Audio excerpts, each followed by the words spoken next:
All right, we're live, guys. This is Amon with Species and RX. I'm joined again with Jason Arns, former 212 pro, and Amin Ali. What's up, guys? What's up? How are you guys? So they're doing the fitness right now, but I don't know who's competing in But fitness. this is from Tuesday that they have on live now, right? No, it's tonight. This is live. Oh, why do I not have it? Oh, you are. So you got to look on Friday Night Finals. Yeah, on Friday the Night live. Final. Yeah, on Friday Night Finals, you'll see this, and you'll see this is the fitness. Jason, do you see the? Are you looking at it on your phone? Yeah. You see the hamburger in the top left corner? The So three lines. No, hamburger. You see? Okay, you're on OlympiaTV.com. Yeah. Okay. Do you see where it says Olympia TV at the very top? Yes. You see the three lines that are right under there next to Olympia TV? Click that. Yeah. Now see where it says 2025 Olympia? Got it. You click that. Right. And you're going to scroll down to where it says Friday Prejudging. Friday Night Prejudging. Friday Finals live, right? Yes. Yeah. Yes. Got it. Yes. Technical difficulties, guys, but thank you. So I'm a Gen X. It's okay. That's all right. Oh shit, we got fitness. Yeah, we got fitness. Dude, this was entertaining. Yeah, okay. This was fucking entertaining. It's really incredible how they can do these handstands and push-ups and defying gravity like this. It's amazing. And I'll tell you, I'm not really up to date with the girls that are competing. People who are asking for King Kamali, guys. King Kamali is coming.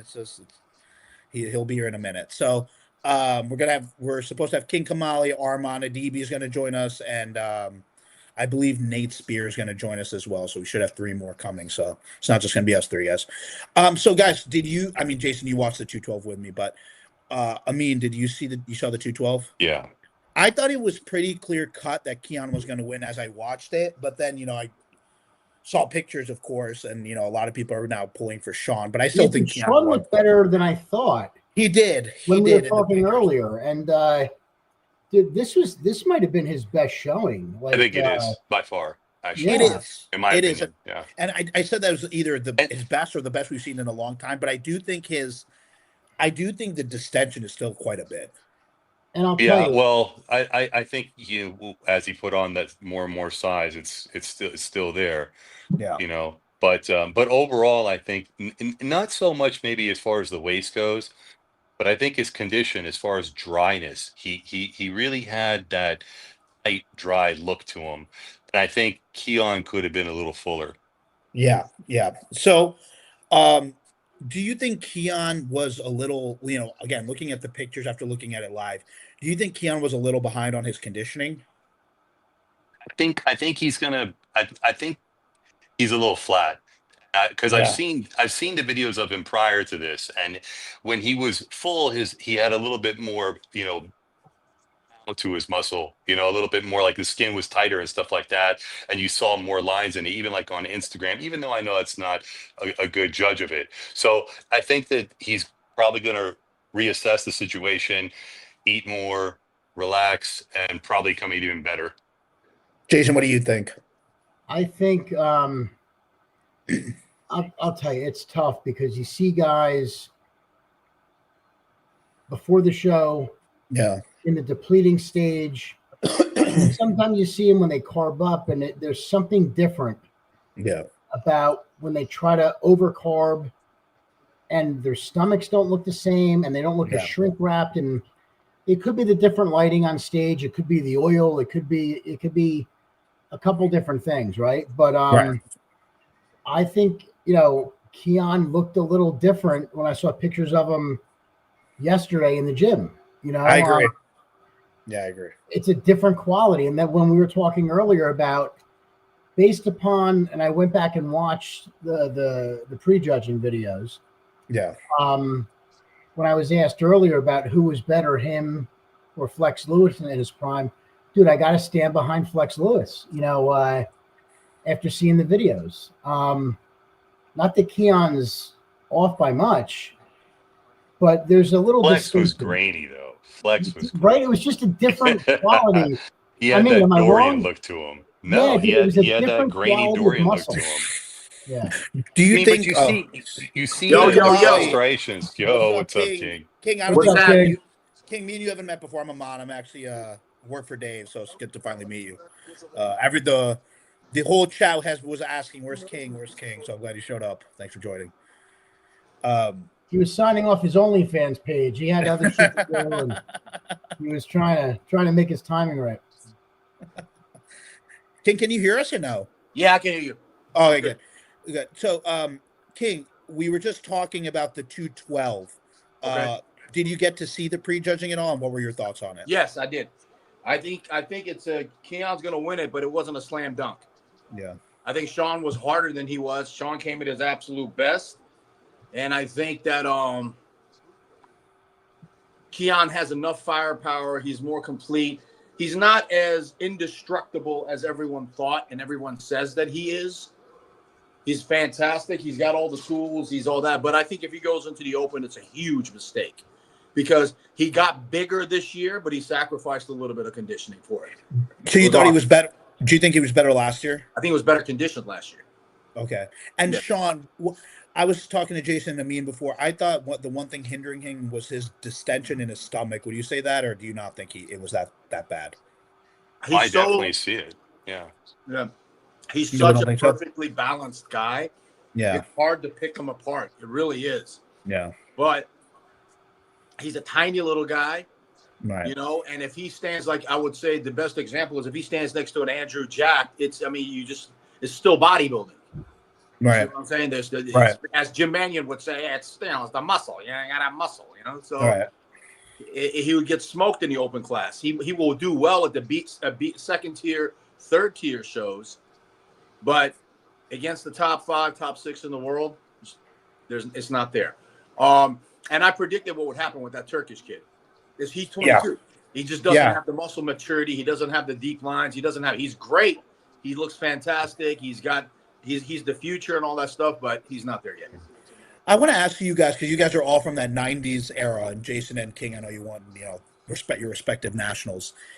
What are you guys doing then that these guys are not doing? Because I feel like all you guys were super ripped when you brought it to the Olympia. Why is it? But what is? I feel like there wasn't all these guys missing their peaks at shows and coming in soft and at your era. I mean, can I state the obvious, or is it okay? Yeah. I mean, there was a trend in masterone shortage in the world because of China. I'm not joking. I'm being honest. Yeah. Masterone and primobolan, sorry, not trend. Masterone and primobolan. So those are cutting substances that people use to stay hard. I also think that back in the 90s, there wasn't all this UGL stuff, which I think, we're talking about maybe 90% pure compared to what we had, which is pharmaceutical grade, 100% pure. So I think that does make a difference. I really do. I think it makes a difference in the quality. I think that's why Hadi looks better than everybody else, because he has real Iranian pharmaceuticals. And I think a lot of these American guys are still using UGL stuff. Would you guys agree with that, King and Jason? Jason, you take it. Yeah, I really, and I'm not saying Amin's wrong. I think some of the top guys are getting good gear. I think some of the lower level guys are probably doing the underground stuff and the stuff made in bathtubs and basements and shit like that. But I really think there's a huge difference in training philosophies and dieting philosophies. I think a lot of these guys, and I'm not speaking about all of them, but a lot of the guys that I've seen and I've heard of their strategies getting ready for shows, they all look for the easy way out. Yeah. And it's a different prep. It's a different grind. It's a different struggle to get your physique. There's a million ways to cross a finish line, and to reduce your body fat and to get rid of water. You could pick any of those ways and they're all similar. As long as you get there, there's no difference, but it's what's underneath that counts. Right. And if you don't have that refined, hard-earned, grainy type of muscle, it's going to show different on stage. And I think that's what these guys are lacking. We were talking about that Flex Lewis versus Keone and who was better. Flex Lewis was much grainier. Yeah. What are your guys' opinions now? Speaking of that, of avoiding pain, like these GLP-1 type agonists and these retatrutide and Ozempic and stuff these guys are taking almost avoid being hungry. What's your guys' opinion on all those? Pussies. Pussies. Absolute woke. Dude, I agree pussy 1,000,000%. pussy. And I'll say it to their faces. I say it to their faces all the time. And you know what? We don't know what the results are going to be. We don't know if it's going to affect whether it's going to make you hold water or something like that. We don't know that. We'll find out because there are a lot of people that are doing that for the show. So we'll find out. But a lot of times when you make these type of sacrifices, there's something else that comes along with it. So it may help you not eat, but does it make maybe a film of water that you can't get rid of? But I also don't understand the logic, right? Man. When something is designed, and dude, I got shit on. I did a rebuttal post on retatrutide, and I was only speaking about the manufacturer's listed side effects, and they're still in the 3rd stage clinical trial. So I was only going off the first 2 stages, and people were fucking arguing with me about facts. Like there's too much bro science and people getting their information off TikTok and Instagram, like as if it's gospel. They hear one fucking idiot who looks semi-decent takes this, and all these fucking guys just follow suit. And it doesn't matter what logic. Well, this guy, Nick Walker took. I said, dude, what are you comparing yourself to fucking Nick Walker? Dude, how dare you? Like, you know. Armand, what's up, bro? Thanks for coming. Yo, what's up, guys? Hey, what's up, guys? Armand, I don't think Armand, we're officially meeting, I think, now for the first time. What's up, bro? What's up, brother? Hopefully this isn't too confusing because we have Aman, Amin, and Armand, so I know that's going to be. And we're all in the same order too. I know what. Then Jimmy started calling Armin. I think he started calling Armin. I know. Combining our names. But yeah, it's definitely irresponsible, and you know, it goes without, logical thinking. Yeah.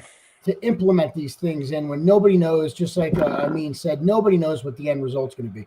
But what we do know is what GLP-1s do long term, right?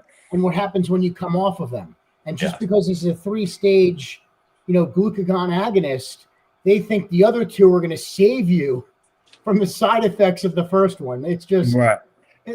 People are fucking, and dude, you can't tell them otherwise. Armand, we were talking about, Jason was saying that a lot of guys now are avoiding the stuff that causes pain to get ready for a contest, and I'd mentioned GLP-1s and what I watch your King show every week, by the way. Iron OGs, right? Is your guys' channel. So if you guys every Thursday, right? You guys are on. So every Thursday, 3 p.m. Central. Yeah, man, the GLP-1s, King and I talk about all the time, man. It's like I didn't hear earlier what Jason was saying, but all the younger coaches are just putting their clients on it. So it's like you don't have to suffer anymore because you're not hungry. And so you don't, but like I always tell people, listen, as bodybuilders, you should be eating a lot of food. And even on your prep, I mean, most of us probably that competed ate a lot of food. King, I know you did. I did. You need to be hungry. Did. Yeah. And so that I think it just first of all, let's just talk about making it easier, because everybody's like, oh, this is a cheat code. This is a new cheat code. It's like, it takes away that suffering factor. And I brought that up the other day. I think it was on TikTok or our show, King. And people were like, oh, you're just mad because y'all didn't have it and da-da-da. Like, no, like it builds character to suffer. When you make everything so easily, King and I talked about the other day. Now you got your meal prep people use a meal prep company. They have you spray tan. You don't have to have the little paint, the pro-tan paint, painting each other for 5 hours, days before the show. They have it so easy. There's no trial. We had to learn everything trial and error. It went from a George Foreman grill to a microwave. Yeah, you're handed the formula now. Like here you go. This is how you start bodybuilding. And they've got plenty of coaches to choose from. They've got it so easy when they start. So they should be able to take off like extremely fast.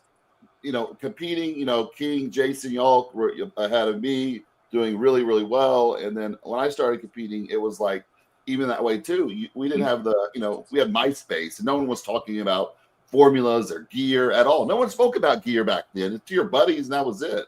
Then I think Rich and Boston made it popular to talk about gear. Once they started doing it, all the kids started talking about gear. And the GLP-1s, they slow down your digestion. So I have a problem with when you're carving up for your show and timing stuff and all that. You got to understand your digestive system is slowed down. So that's going to affect everything when you're carving up. King and I have talked about numerous times on. But it's not just that, Armand. Too. The more you eat, if you eat the right stuff, the faster your metabolism gets. So the less you eat, if you're not don't have an appetite, it's going to, like you said, slow down your metabolism. How are you supposed to burn fat like that? Well, not even the fat burning process. What I didn't make this point before when I was talking about it. But what I don't understand is how people think slowing down digestion is going to help them create better protein synthesis or get their body to utilize protein more efficiently, which is the keystone for any diet that we do is fucking protein regulated. This is high protein. You need to recover. You need to repair. If you're digesting your protein, and we got to eat 6-7 times a day. You know how many times we eat, how are you going to digest and absorb all that protein? You don't have to eat any time that many times anymore, Jason. You can eat one time. But new science shows, right? And 50 grams of protein are gonna suffice. You're fine for a guy who's 220 pounds or 250 pounds. It's just when does logic factor in? Yeah, like I got this client. He was a classic physique guy. He's an up and coming top guy. We worked together for about 6 weeks. So he competed at his first pro show at 193 classic. His weight cap's, I think, like 212 or something like that. 210, 212, something like that. So we got this guy up to like 240 pounds, like ripped. And I'm like, okay, we're going to have a hard time making weight because you gain so much size, which is a good thing. We'll make weight. And then we had a falling out. I had to fire him. He wasn't paying a bunch of stuff, a bunch of drama. You guys know how it goes to prep people with a lot of people that don't pay. So he goes to the next coach, and this guy coaches everybody for free, takes them on. They do their show. He looks good, of course, on stage, but he's 10 pounds below the weight cap. I'm like, and they got back on the Retta True Shot. I'm like, that they burned 10 pounds of muscle off. I put on this dude, like quality muscle, and people don't understand. Like, oh, well, I'm in shape on stage. You don't understand. Getting in shape is one thing. Keeping the muscle is another thing, which I think these guys don't understand. I've had clients that have come to me on these GLP-1s, and they're like, I can't eat, I'm nauseous, I can't shit, and those are all the side effects. And my hair's falling out. I'm losing my sight. I have bad thyroid conditions. My penis doesn't work anymore. Cancer, leaked to cancer already. They're leaking it to certain types of cancer. There's that link to that. Yeah. Right. I wouldn't touch your stuff. It's eating away healthy cells. Well, one of the things that I learned very early from Amin was I had backwards mentality when it came to bodybuilding. I thought that in the off season, that's when you're growing. And when you're in prep, that's when you're cutting and you're getting smaller. Amin came along and kind of like smacked all of us in the back of our heads. And he said, no, it's the exact opposite. You're eating the best foods. You're eating the most amount of food. You're doing all the best type of recovery and everything during the prep. Once you start to think that way, it's a whole different world. It's a whole different world because people just don't understand it. They think that they're supposed to pull back. You're not supposed to pull back during prep. You're supposed to even go up. The strongest I am in the entire year is 3 weeks out before a show because I'm fucking pissing toxic nuclear waste and all the shit that I'm on. And I'm throwing around the 180s like it's nothing, and that's when you're actually growing. And of course, the rebound, the 40 days after a show, when it means old legendary, your sodium rebound. That's what he used to call it, the sodium rebound. Yeah, in the 40 days after a show, you can stack on about 6 to 7 pounds of lean muscle easily right. If you do it correctly. If you know how to use insulin and GH correctly, you can put on about 5 to 10 to 6, 7, 8 pounds. Man, very good. Thank you. The guys today, though, when they finish the show, like most of us came off. I know King, you would. Jason, would you come off after a show, your gear? Yeah, don't ask Jason anything. That motherfucker was ripped 24 hours a day, 365 days a year. Yeah, but I'm just saying. Here's the craziest part. If you knew Jason Orange was in the Jason Orange was the original Dexter Jackson. When you knew Jason was in, you're like, fuck, man. And I got to do the extra 2 hours of cardio because you knew he's going to come in shape. It was honest. Lonnie Teeper used to say it all the time. Jason's in the show, guaranteed he's going to be in shape. So it was the same with Dexter. You know, Dexter's going to be in the show. God damn it, you got to be in shape. So did you have to do cardio, Jason? Did you even have to do cardio? I'll tell you, in the beginning part of my career, I didn't do much cardio. But later on, you know, we get older and things start to slow down. And, you know, I noticed when I would implement cardio, it would give me more of a streamlined look. And I liked that. So I started implementing. I didn't have to do tons of cardio because, like King said, I stayed in shape all year round. But the most I would do is probably 45 minutes daily pre-contest. So fucking Jersey guys. It was all those goddamn Jersey guys. I was very Jason, all of those guys. I was very fortunate. I got to train with Jason how almost a decade. We trained together. Fucking a long time, yeah. We trained. I would wake up at 4:30 in the morning, drive down to train with Jason at 6:30. I was late a lot, but I used to drive down at 6:30, train together, and then I would go to work. Or I was going to school at the time too, and I was lucky where Jason gave me a lot of good guidance, and then I work with Dave now, but even Dave gives me great guidance. So I kind of bypassed a lot of bullshit and kind of had your guys' mentality. But I want to ask you, Jason and King, when you guys were, because as you guys who competed in the Olympia, what was your schedule like the week out from the Olympia? Like, when did you get to Vegas? Who were you bringing with? When did you stop your training? When did you start the carb up and the water depletion? When did you guys do all that stuff? King, you want to go? Yeah. For me, see, it was a combination. It was a combination of Amin and Chad Nichols for me. No matter what Chad did, see, the thing was, what I learned from Amin was suffering. Yeah. Suffering 101. That's what I got from out of Amin. What Chad taught me was not everybody's the same. See, was technical. I would write everything down and make sure that, like, okay, at 3:15 I did this, and and then Chad would look at it and he'd be like, yeah, that's very impressive. You have these notebooks of everything that you've done, but that's not going to work on Ronnie. That's not going to work on Cormier. Cormier needs drama in his life. He needs some girl to attack him with a knife, and then he's going to win the fucking Arnold Classic. That's how everybody's different. That's what I got. So for me, it was depletion Saturday, Sunday, Monday, and Tuesday. Yeah. And then Wednesday morning, I do my last workout, believe it or not. When are you going to Las Vegas? When do you fly? Wednesday, okay. 3 days before the show. You show up, and then I would literally just eat and sleep for 3 days straight. I would never go to the gym. I was so tired. I was so burnt out. I was so overtrained that the more I slept, and every time I slept and woke up, I pissed for about 2 minutes, and I looked about 2% more sharper. Okay, but here's the thing. You have to be careful at that point because that's when diuretics comes into play. That's why sometimes I was hit and miss because Chad, it took him a couple times to understand my body.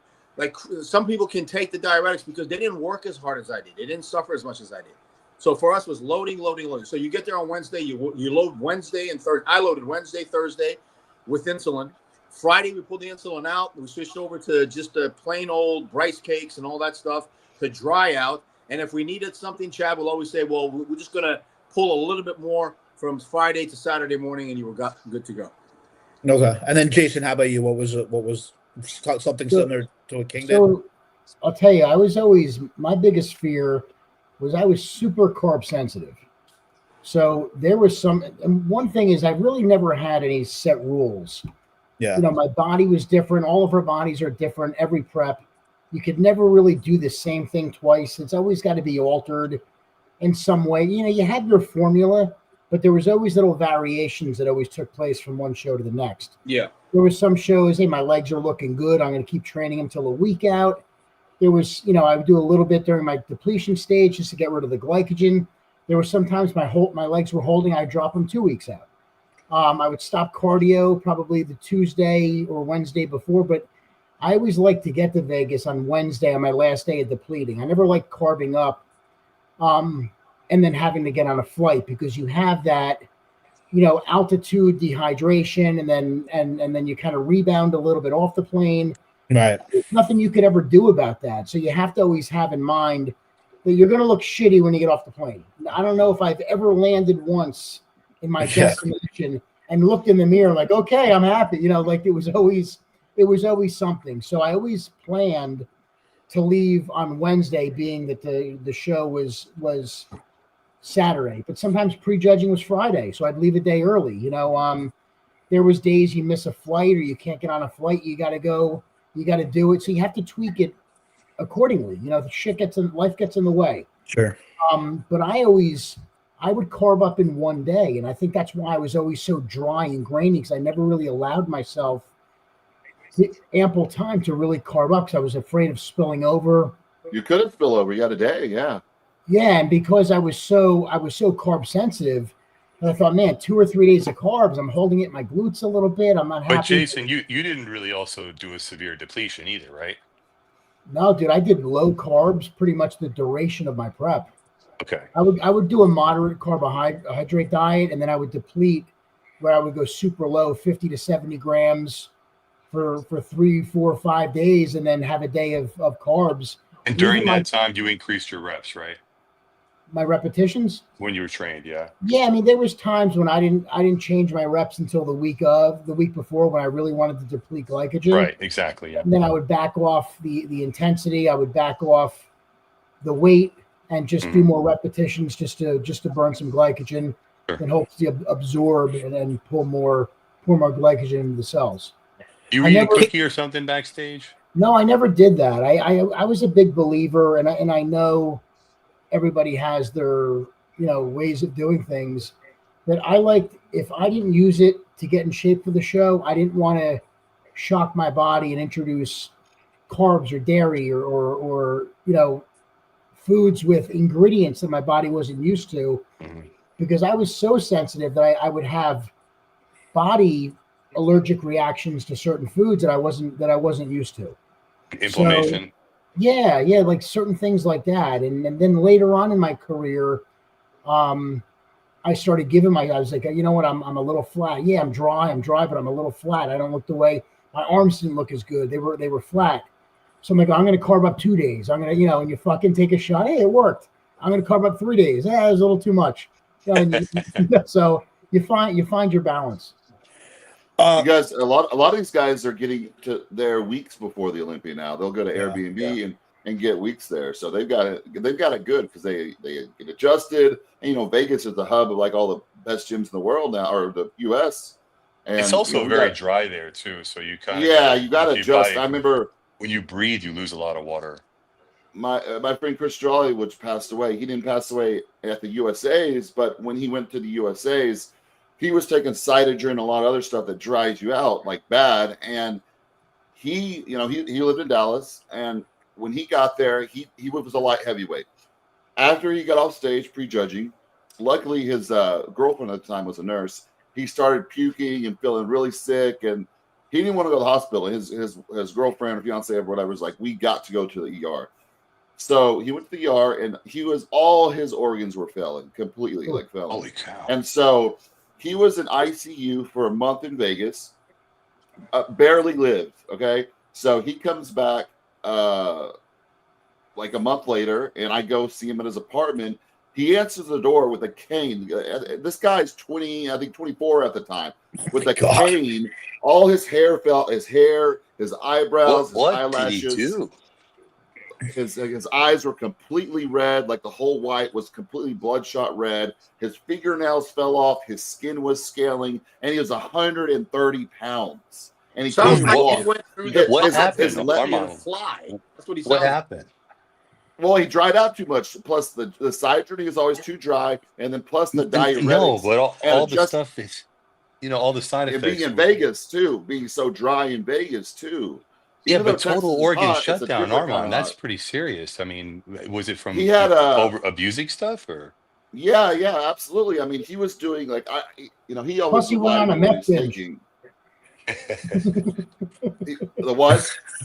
Meth binge. He went on a meth binge.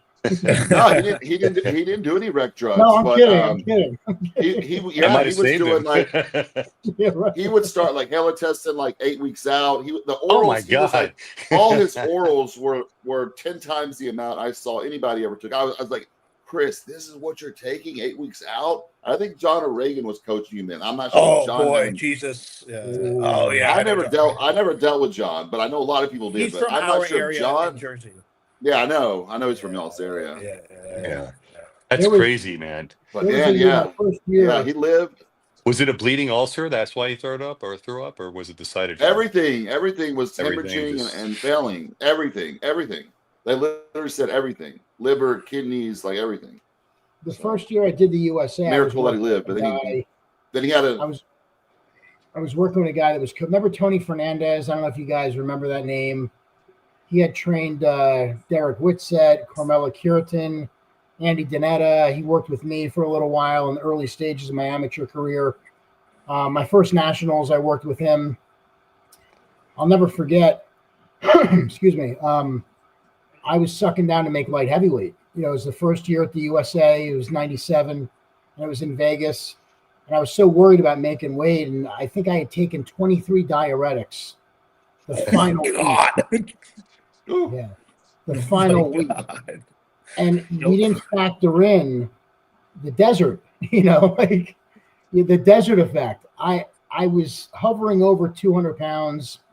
No matter what I took, I couldn't get down there. I weighed in at 191 or 192, whatever it was, from the heat, and it wasn't necessarily diuretics because I was already on them.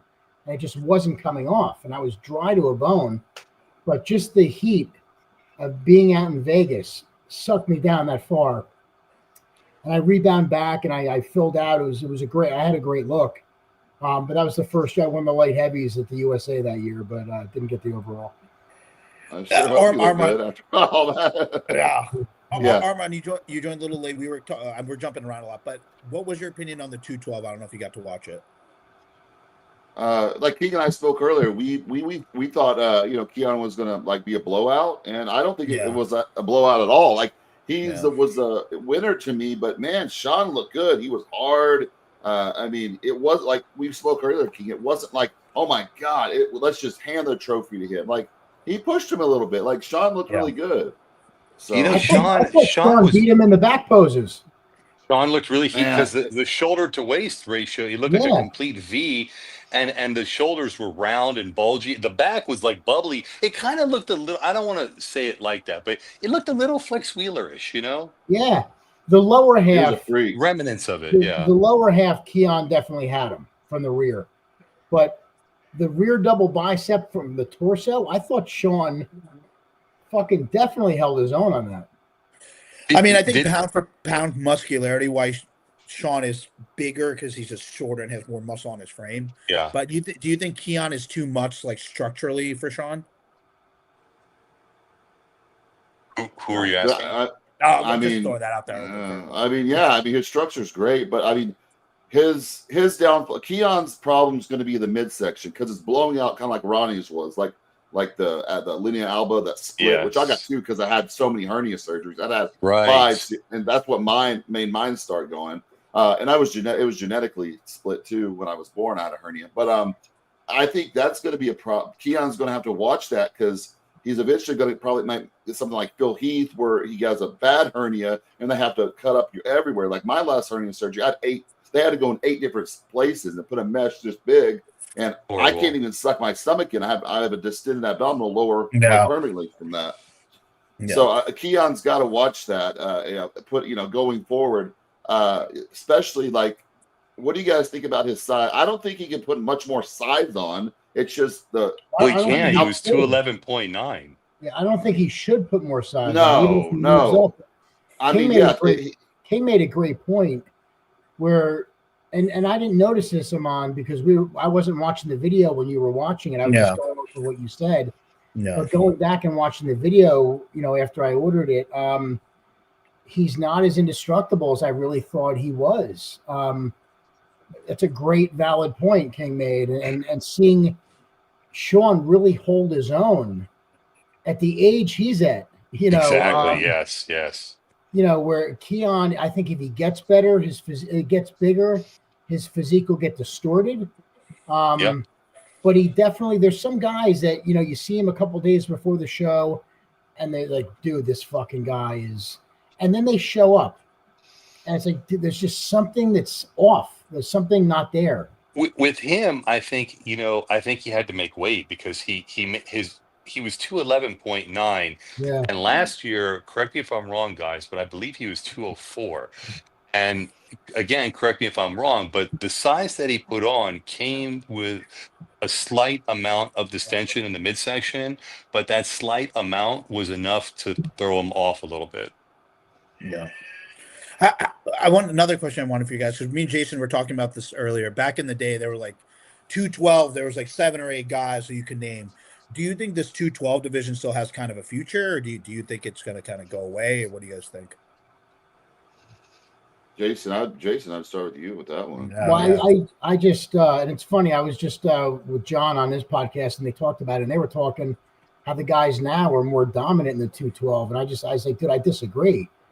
Like, we had David Henry and Kevin English and Flex Lewis and Jose and Eduardo and Mark Dugdale and, Sammy. And, dude, there was guys that would fucking Troy Alves. Like, dude, it was me, like the lineup was way deeper. It was, and any one of those guys by themselves would draw a crowd. There's only a couple of these 212 guys now that really get that kind of attention. So all we talked about was Keone and Shaun. That's all who was really spoken about. And, we mentioned Nihat, but he seemed a little smooth from the front. King, what do you think? What do you think about the 212? Do you think it should just be open now, or what do you think? Nah, because they get crushed. Yeah, they'll get crushed. Yeah. Keep the 212. It's good for the smaller guys. It gives them something to work for. It gives them motivation. It gives them some drive, a little bit of hope. Because when you have, again, I'll go back to an Andrew Jacked. You see that. And you're like, okay, well, what the fuck am I doing standing here? Right. And the judges should make that point too. Because they're just trying to open it up. And Keone's talking about jumping in Prague and this and that. I don't like that. No. Stick with 212, man. Stay in your lane. Stay in your lane. Exactly. Because King, we spoke about it on our show the other day. People were saying like, yeah, Keone could potentially like win the Open Olympia, but people don't understand. When you put a lot of guys, next to those like lineup, we don't know how he was going to look to those top 5 guys. He could get up there and we could be surprised, like, wow, he's like overwhelmed so much by these other guys, or he could hold his own and look amazing. You just don't know until he's standing next to him. Who else is doing Prague? What's the list? Y'all know? I think Krizo is doing it. Okay. I think he's doing it. Behruz is doing it. For sure. Yeah. Wow. Yeah, Behruz is doing it. I don't know. I don't think he can beat Behruz. No way. No, I think Behruz is top 5 this year. He's got another problem too. If he does open, then he may not be able to get back. He was 211.9. No. How is he going to put on any size at all and make weight without losing muscle? Right. We always see what happens too. When people don't have that weight cap anymore, their physique gets worse because they don't have to suck down anymore. I was going to say that. Yeah, exactly. Jason and me were saying that earlier because we think these classic guys are in better shape because they have to make that weight. I agree with you, but I think that they should increase the classic weight limit a little bit because the physique guys are their upper bodies are really good. Yeah. King is gonna hate on Behruz and Hadi. This is what this guy said. I'm calling he's friends with Behruz. He's friends with Behruz. Goofy troll, fucktard nerd. What are you talking about, man? I've been on the phone with Behruz and dialing him in with his posing and helping him out this entire fucking week. Shut your mouth and go back and play some PlayStation, you dork. Where do you guys see Behruz in this lineup? Do you guys think top 5? Well, King thinks he's going to win, so he's going to. No. I told Milos this, and Milos has been panicking all week, and he contacts me. 1, because I know he loves me. We're like brothers. Number 2, he knows I'm not going to bullshit him. you know, and he knows that he's biased. So I always told him, I said, listen, if Behrus can beat Martin or even Andrew, that's a Mr. Olympia win for him.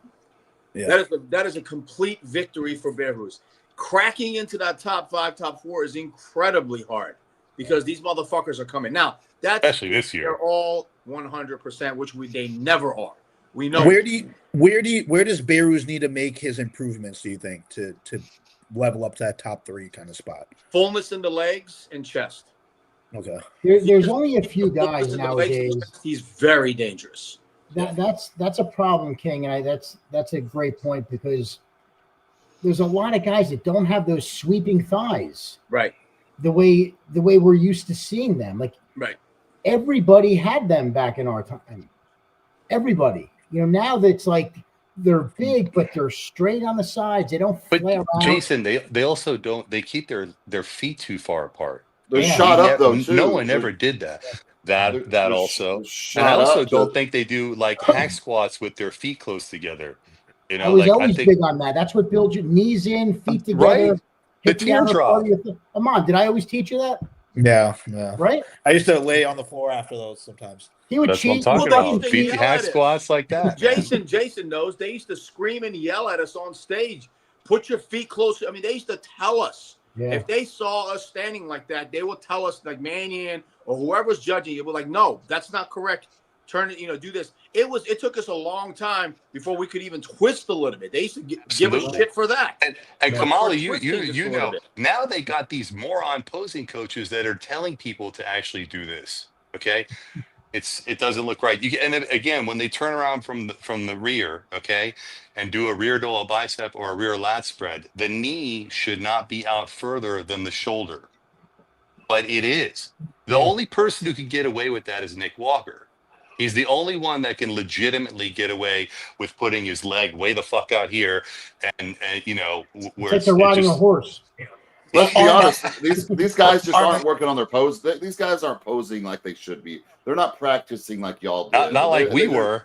They're just not doing it. They're just not. I mean, that was a part of our everyday. Every day there was posing for at least 30 minutes, at least sometimes an hour. You know how hard it is to get the guys posed now. Have clients like, did you start practice posing? No, I'm going to start about 3 weeks out. Like, no, you don't start 3 weeks out from your show. Like, it's crazy how lazy people have gotten with the posing. And we what did you guys do?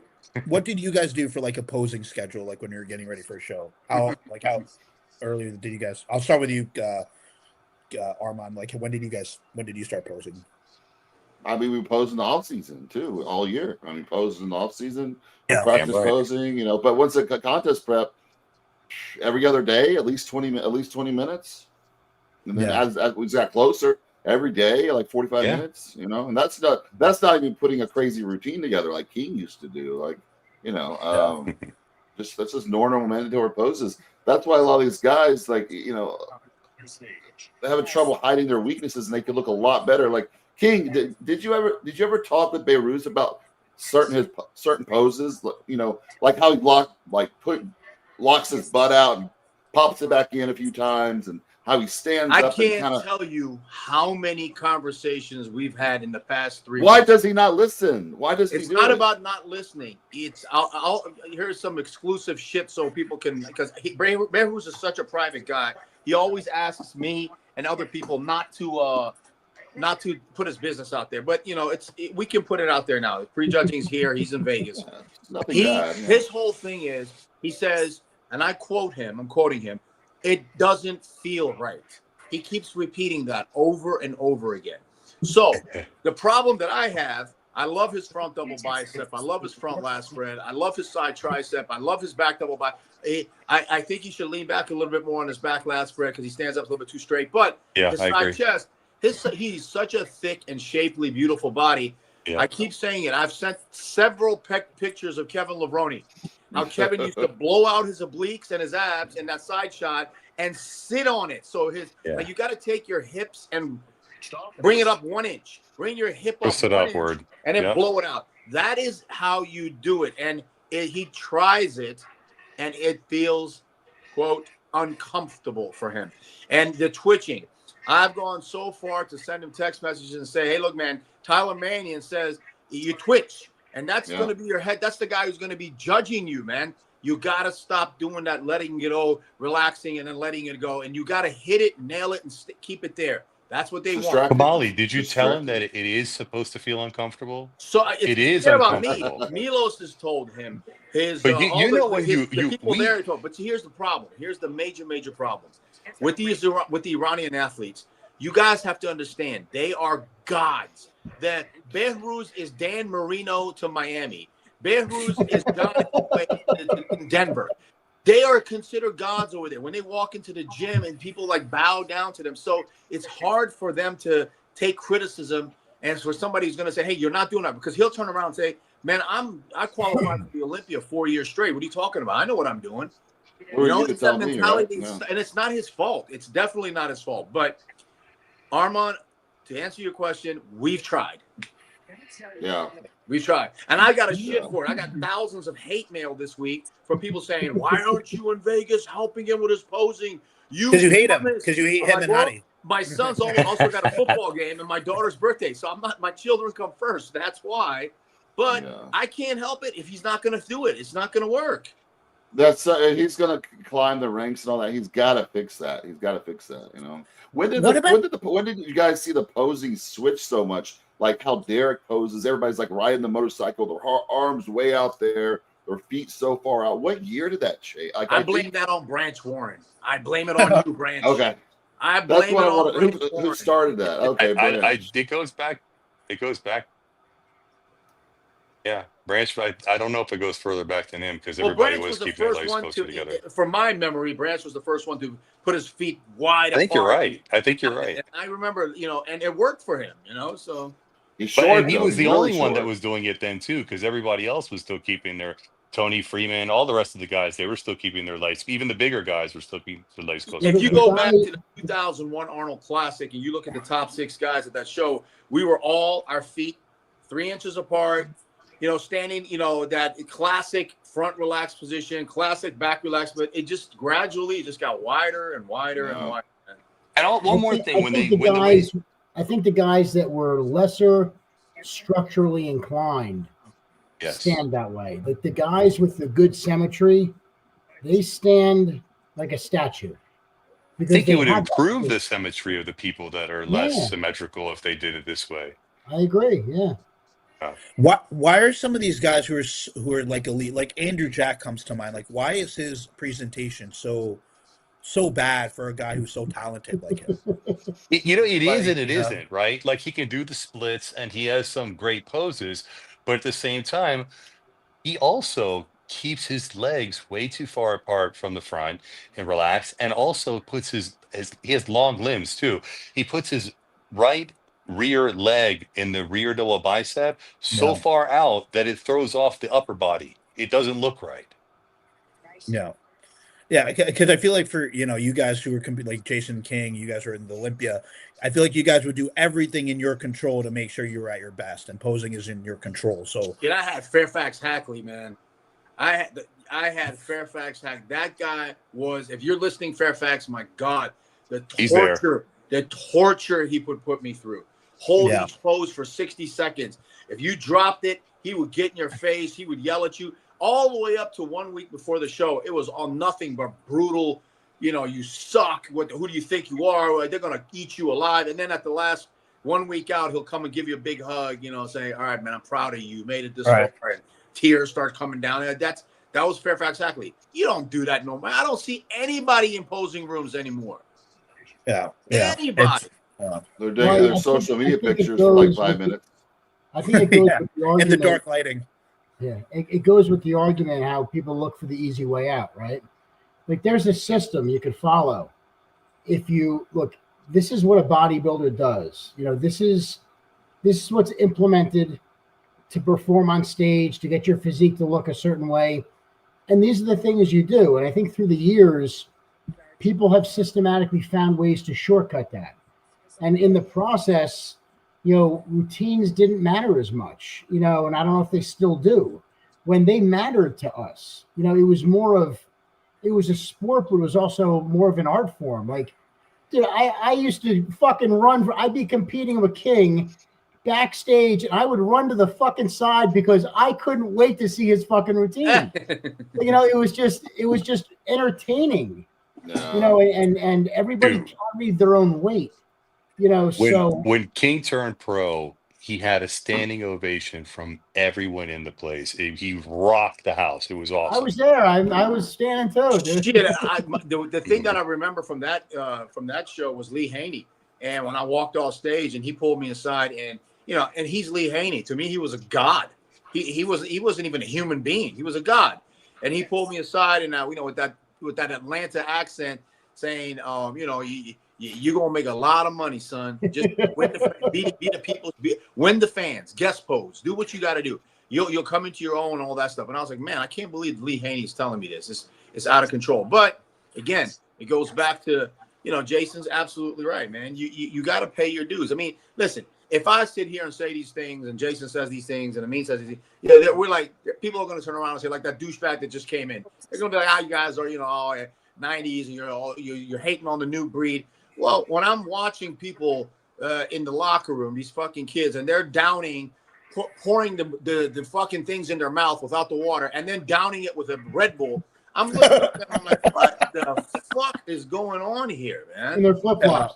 And my favorite thing in the world to do, I've said this on our podcast 1,000 times. It's once in a blue moon, I'll go grab one of these kids. I'm like, hey, man, you want to do one set with me? Oh, what do you mean? Just do one set of leg presses with me. And I'll put 3 plates on each side. And they're like, 3 plates on each side. And I make them do those slow, and then do the slow, 50 reps, and then finish it off. Not one person has made it so far. Not one. Okay, you're according to all these guys, you're burning muscle if you do more than 10 reps. No one does 20 reps anymore, 50 reps, crazy, 100 rep stuff. Yeah, and if no you one tell does them that to eat anymore. white rice, they turn around and they say, well, what do you mean white Rice rice? Krispies. Rice Krispies. That's what what's his name eats. What's that kid? The Martin. legendary social media kid now. What's his name? Sam Sulek. Yeah, Sam Sulek. Sam Sulek. Yeah. Yeah. But Martin eats weird stuff like that too, like we spoke about. Yeah. What for King? You were coached by Chad when you were pro. I know Amin helped you a lot. Amin was the original, and then I moved to Chad. Yeah. And then, so when you were competing at the Olympia, and a guy like Chad was helping you, I know he's helping Ronnie and Cormier and Melvin and a bunch of guys. As an athlete, did that affect you at all, knowing your coach was helping a bunch of guys, or did you not care because he was bringing you at your best? No, it didn't. Actually, it motivated me, because he was a cerebral guy. He fucked with your head. He never complimented you. I would send him. We didn't. I mean, you're gonna laugh, but we didn't have smartphones and FaceTime, so we had to take Polaroids and mail it to him. I was at the FedEx office every other day, mailing Polaroids back and forth. Chad never complimented me. Never. He never said you look good. It was his wife, Kim. I love you, Kim, if you're listening. Kim would turn around and, hey, you look great. Keep it going. And she'll hang up real quick. Or he'll come to your room and he'll look at you. And I've heard this 1,000 times from Chad. Keep doing what you're doing. Everything seems to be going all right. I got to go see Ronnie real quick. Okay. And all right. And then I'll lay back down. And then Kim will come back 2 seconds later with her head in the door. You look great. And she'll slam it off. So it didn't bother me at all. But knowing that, Ronnie is 3 doors down, I mean, I was like, what the fuck? I mean, one of my favorite stories to add to what you were just saying is I was 3 weeks out from the Nationals, 2 weeks out, and the Miss Olympia that year was being held in New Jersey. Jason remembers that. And I was like really, really fucked up because I was dating some psycho and I was not in a good place, right? So I called him up and he goes, well, we're going to be in Jersey if you want to come by. Yeah. So I, without anything, with no clothes, no packing, just jumped in my car and drove there. And when I saw Chad, true story, he said, what's wrong? I said, I need motivation, this and that. He goes, go to the hotel gym. And that's it. That's all he said to me. Just go to the hotel gym. I walk down. As I'm walking down the hall, getting closer to the hotel gym, I hear, doom, doom, doom, doom, doom. I'm like, what the fuck? And I walk in there, Ronnie Coleman, headband on, frothing with sweat, walking on that treadmill right before he had to go with Vicky for prejudging.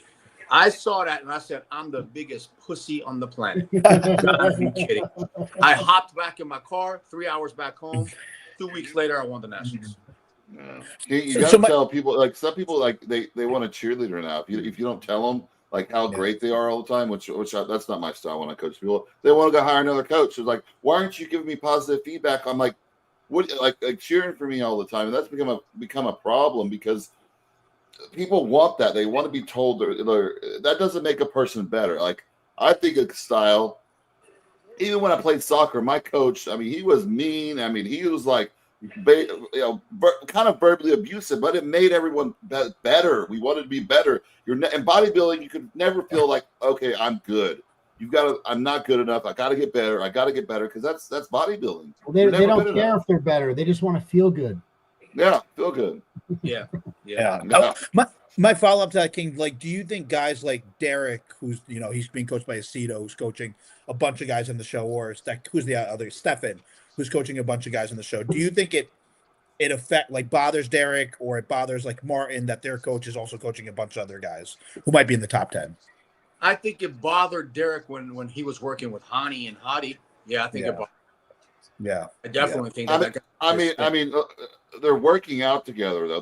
That's your 1 and 2, and you're bringing when Hani brought those guys together. Yeah, it's too much. It's too much. To Texas for like 3 weeks, you're working out every day. That's weird. Like I'm trying to be this guy on stage.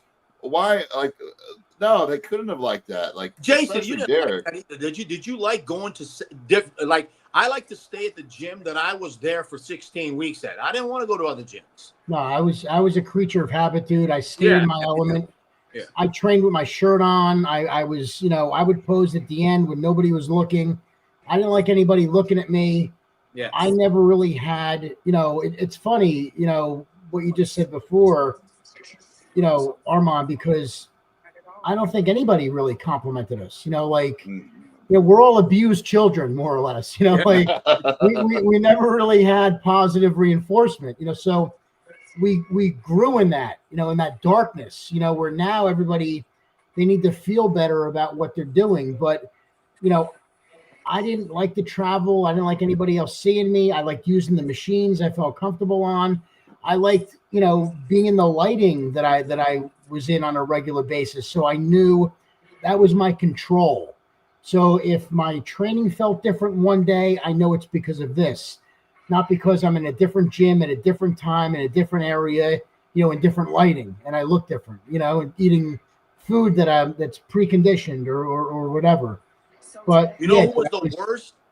Who I hated was Amin, because at the end, this cocksucker would invite everyone he's helping and make all of us run the fucking stairs at his apartment building, while he's got 6 pounds of dip in his mouth and he's sucking some juice or a shake that's full of fat and sugar, and you're literally shaking like this, looking at him, and he's comparing one guy to the other guy and saying this guy is better, that guy. Amin was the mean bastard, man. When he wanted, he was really, really fucking mean. I remember. He was the head of that orphanage. He was the head of the orphanage. It was messed up, man. You had that abused all the fucking children. Badass. You walk into his house, and there on the couch is Don Long. There's Jack Smith. Then there's RJ, and then there's a couple other national caliber competitors. Big Rod. What the fuck am I doing? Titus is there with 6 syringes in his quad. I saw that. I walked into his living room. It's true story. Titus is sitting on the floor, 3 syringes in his right leg, 3 syringes in his left leg, and he's just sitting there on the floor. And the things that need to be loaded into him. Because I don't think Titus could have done it himself. He was waiting for Amin to shoot it into his quads. And I'm looking at this. I'm like, where am I? What is this? It's a Twilight Zone? Yeah. And everybody had to drop their pants before they could come in. Because if your legs weren't up to par, go back home. Come back in a week or so.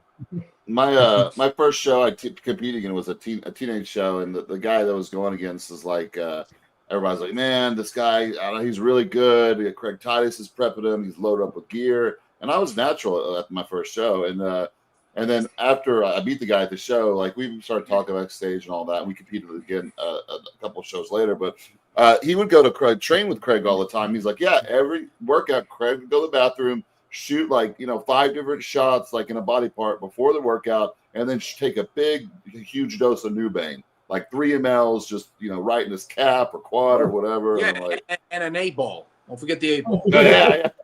I didn't get. He didn't tell me the 8-ball, but I'm sure he snuck that in the bathroom. Every time he competed, Craig was backstage doing the line. Every show Craig competed at, he was backstage doing some blow. But that was common with you guys back then. A lot of people use coke. Not common with me, did they? No, not you guys, not you, but guys you competed with. Because I know the old school guys at Goals, they tell me, yeah, we use coke the last 6 weeks to get hard. Yeah, they didn't use any of these peptides. They didn't use it. They just used coke. Curb the appetite. That's also the good. I'm not an advocate. When we traveled to compete at the let's say the Australian Grand Prix and stuff, in way back then, you could stuff the shit down your pants, all the pills that you needed and stuff like that. Those days are done too, man. You got to have people there. That's why you got to get on social media. And I'm sure these guys are doing it. Have shit ready for you when you get there. Who do you guys, before the guys come out, who do you guys have? I want to go, Amin, I'll start with you.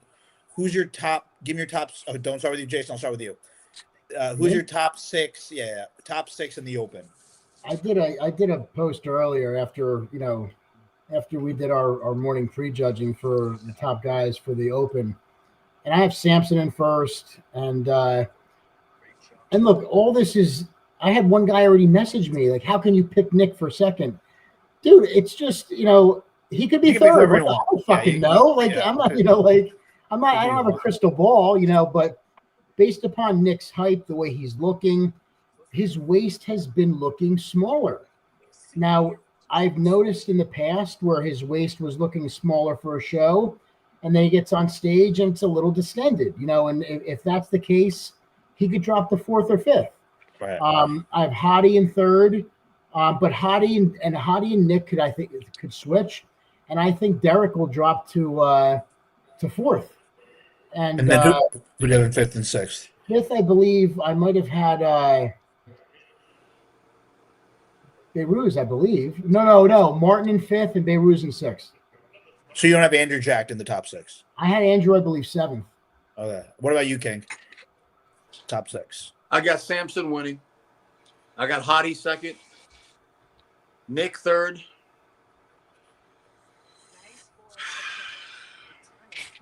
It's Derek 4th, and then it's a toss up between Behruz and Andrew. So you don't have Martin in the top 6? No. What do you think? That's the reason why, and I'll tell you why. It's nothing against Martin. That I'm not a hater against Martin. I think he's one of the most complete bodybuilders on that stage, and I like that because he doesn't have that many flaws and stuff. But I don't like his protocol, and that's why I know he always spills over as prejudging goes.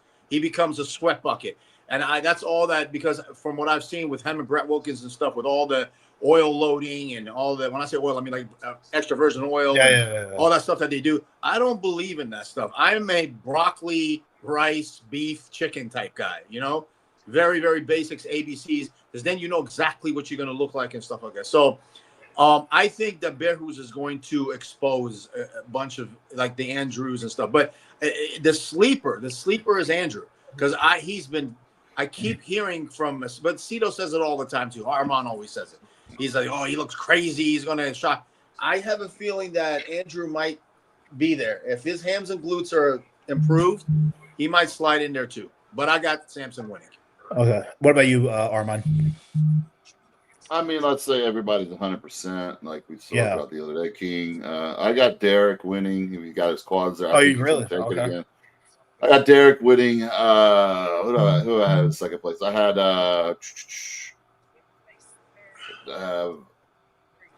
Hottie in second, Samson third, Nick fourth, Beirut fifth, Martin sixth. Mine's pretty similar to yours. Yeah, okay. And then, Amin, did you want to go now?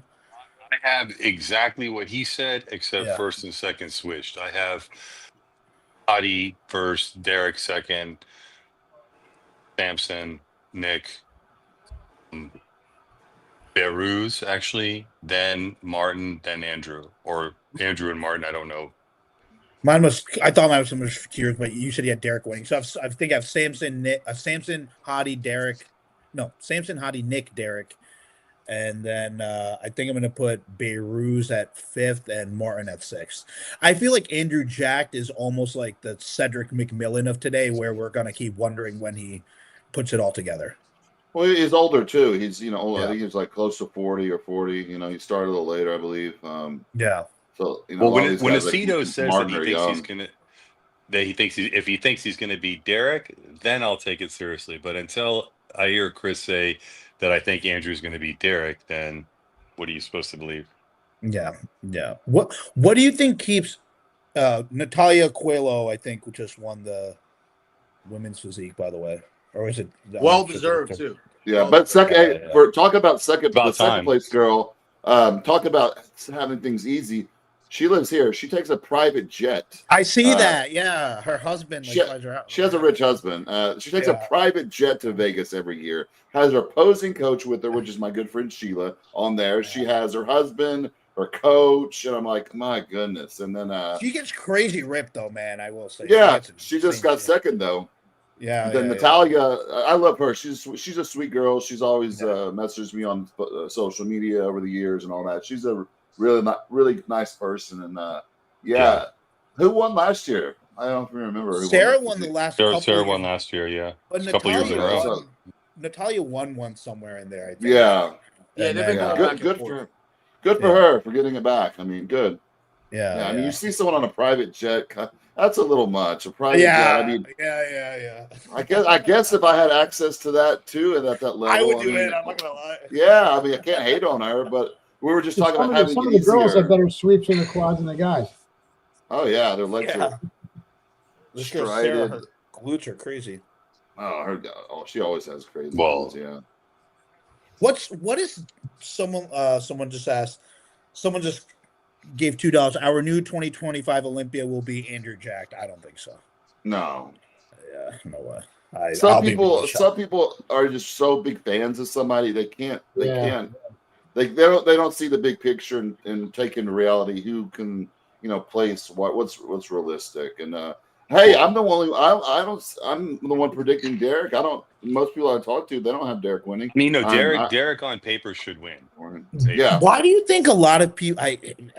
I'm not saying I do this, but I've seen this a lot. Why do a lot of people seem to dislike Derek for some reason? His personality. They say they think he's fake, which I don't know Derek personally, but they don't. They think he's fake. I've met him, and I don't think he's fake at all. He's a genuine person. I like him. Yeah, actually. He's a very nice guy. People make assumptions about people they don't know. Like a lot of people troll. A lot of people could hate any one of us for no reason. They go have a conversation with us, have lunch, and then they want to be your best friend. I've met people like that all the time. They're like, "Hey, I never liked you before because I thought you were this way, and you're a really nice guy." And I'm like, "Yeah, like you guys dislike certain people. You don't even know them. You only know what they're saying, and under all that pressure too. Derek is under. These guys are under a lot of pressure, and a lot of people think Derek's fake. I don't know him personally, but I don't get that from him. But no.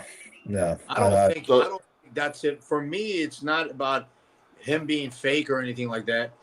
This is the Mr. Olympia. Okay?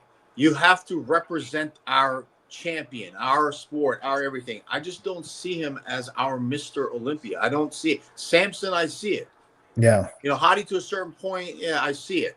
But those days, it's good and it's bad, because it's good right now because none of us know really what's going to happen. If this was 10, 15 years ago, we all would be like, yeah, Dorian's going to win it again. And then after that, Ronnie's going to win it again. Phil's going to win it again. And if you're at the press conference and the top guys in the world, like Dexter, would say, well, if Phil's on, he's winning. That's how bad it was at one point. Where even the athletes were like, yeah, if he's on, he's going to win the show. Now we don't know. Right. Everyone. This like year I is said so yesterday close. in a podcast, I said this year it's apple versus orange versus apple versus pear versus a prune. Everyone's different, and I'm hoping as a fan, I hope that they all bring the conditioning. I do, and I want to say another thing. I want to see Rubio and Nick stand next to each other. I gotta see that. I hope.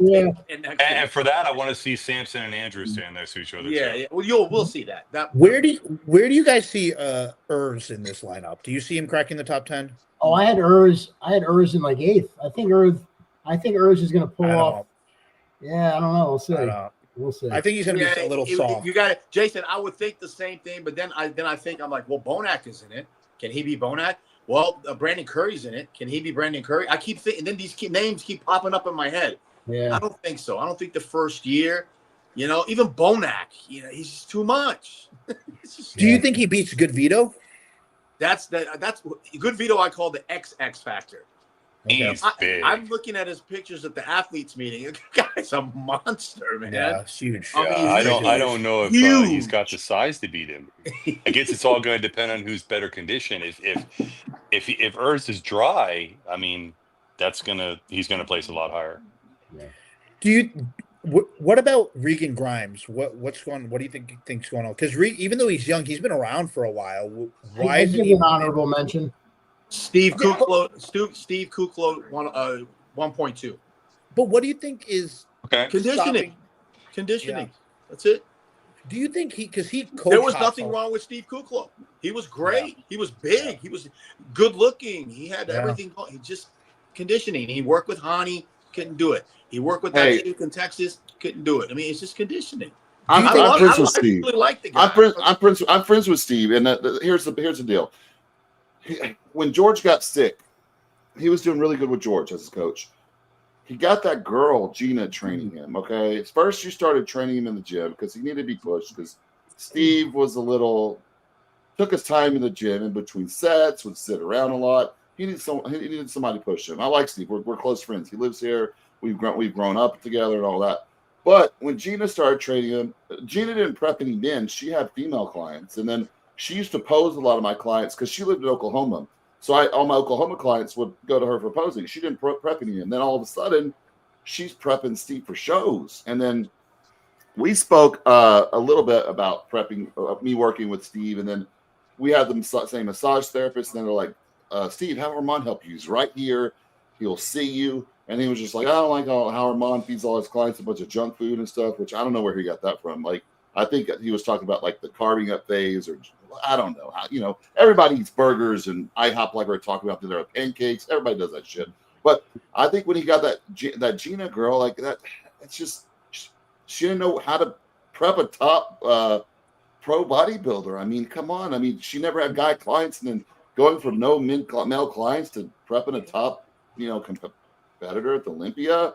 I think she held him back a lot. No hate towards her, but I mean, it is what it is. King, we got someone who did a $10 donation. They said, I want to hear King go off on someone for putting the men's open so late. What the fuck is wrong with these promoters? If East Coaster guys are usually asleep at this time, then it wouldn't affect these guys. I've given up. What's this guy's King, name? we talked about that. Jay Farrell. I can't. I've had personal. I've hammered Dan Solomon with text messages, and he comes back with these soliloquies and these long ass paragraphs. King, you have to understand staging. You have to understand this and the unions. And I'm like, bro, man, you got to give these guys because every minute your body changes backstage. You got to do something different. You got to do this. I wish what would solve this. Take the judges and let them prep for 3 weeks. Okay? Let them go and prep for 3 weeks. Let them do keto diets. Let them do 2 hours of cardio a day. Let them go pose for an hour, and they'll understand. Then when they understand, they'll be like, okay, we can't do this. With the 600 lights and the LCDs in the background, black. You know what? We have the formula, the Iron Man. Every bodybuilder, if you ask them a question, what's the best show? What's the best lighting? It's the Iron Man. Why? Because they know how to do it correctly. Black background, lights from the front, side, back, and the top coming down. This guy. Yeah, I think I agree. This guy asked the question. He's not related to the show, but he said, regular guy here, got a knee injury from playing soccer and is walking on crutches. And I gain fat really easily. What diet should I be following while he's on crutches? What would you guys say to him? Eat high clean. protein, moderate carbs, low fat. Yeah, clean. He ain't moving around much. He can't be doing high carbs, can't be doing high fat. Just high protein.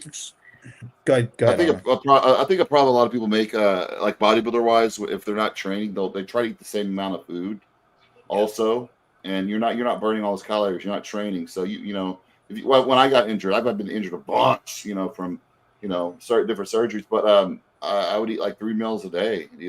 Don't eat 6 or 7 meals a day. You're not training in the gym. Yeah, exactly. You don't need all that food. No. I think I tore my quad a few years ago and I was on crutches for like 12 weeks. I think Dave just had me do protein and fats only, really, and that was fine for me. He has everybody do protein and fats if you yeah. if you're injured or not.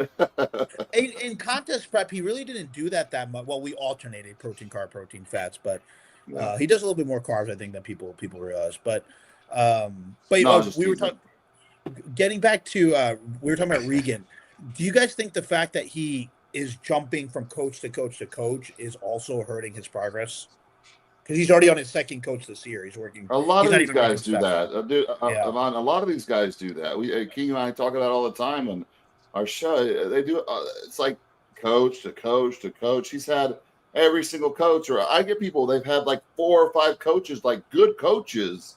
I'm like, what happened? We're not going to work out if it didn't work out with these guys. Like, it's just like they think there's some magic formulation or something someone's not telling the other person. Keone and I talk about it all the time, or this person eat these Rice Krispies or this little pudding, or King always says, King, what you're saying, the little raisin on the, what you always say that, the little raisin on the cracker with the little, your whole thing when you say that. But people may overcomplicate, So I was a big Regan fan since he turned pro, and I had all these expectations of him, waiting for him to deliver, and he just always fell short. One show after the next, and he put the size on, and you're waiting for him to dial it in. Then he lost it all when he went to Classic for a little bit too. Right. Well, but even that, and switching from, it's like that guy who always dates the stripper. And they can't figure out. They can't figure out. Dude, I always have all these problems with the girl. Well, maybe it ain't the girl, dude. Maybe it's there's something going on that you need to address. But jumping from coach to coach, like, I don't know if it's a lack of these coaches not knowing how to dial him in, or maybe he's not following suit. But something he's the one in the driver's seat. Jason, I think it's a suffering issue. I don't think he wants to suffer. Yeah, like if he's not dialed in for this Olympia, he's really got to take a step back and realize, what the fuck am I doing? I'm just wasting time. You know what the definition of suffering is? I used to hire an assistant the last 2 weeks to speak for me. I am not kidding. I would hire an assistant to speak for me because I was too tired and too agitated to even talk. And when I did cardio, there's another true story. I would keep my eyes shut the entire 60 minutes. I wouldn't open my eyes. I would keep my eyes closed for 60 minutes because looking at people annoyed me. I couldn't do it. I couldn't do it. If somebody walked in that was drinking a shake, I would want to go tear their head off because they're drinking. Punch their face. Yeah, I couldn't do it. So that's the ultimate suffering. They just don't do it. And how people always ask, well, how did you do it? Jason was always suffering all year long. How you have to have that mentality to think that you're elite, and people just don't have it. So you either have it or you don't. Because I used to drive around, I'm thinking to myself, and I would see people, I'm like, you can't do what I do. You could not do what I do. And it made me feel like Superman. So that's how I got over it. Just thinking of being elite, being in that 1% of 1%.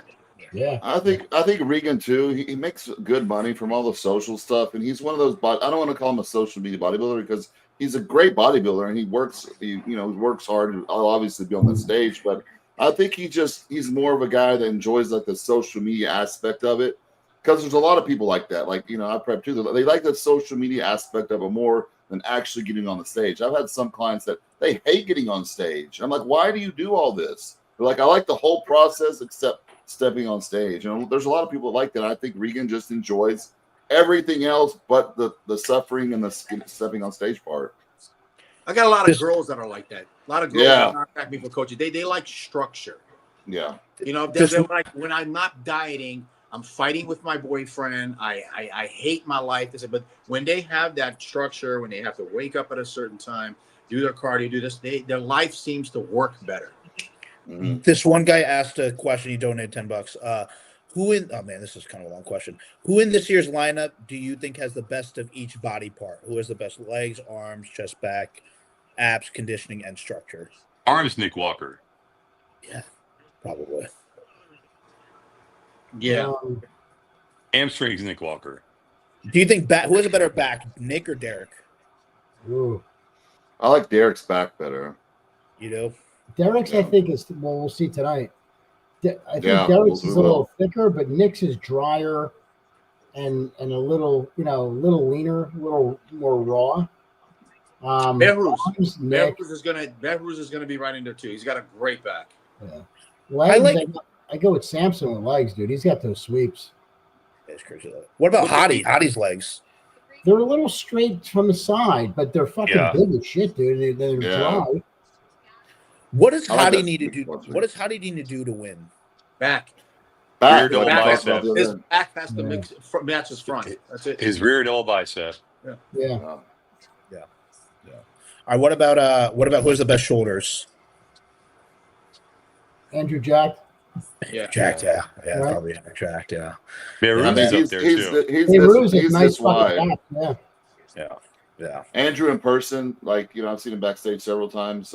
Shows he's literally this wide. It's nuts. He's so wide. It's ridiculous. So big and wide. Yeah. I saw him in Texas. Crazy.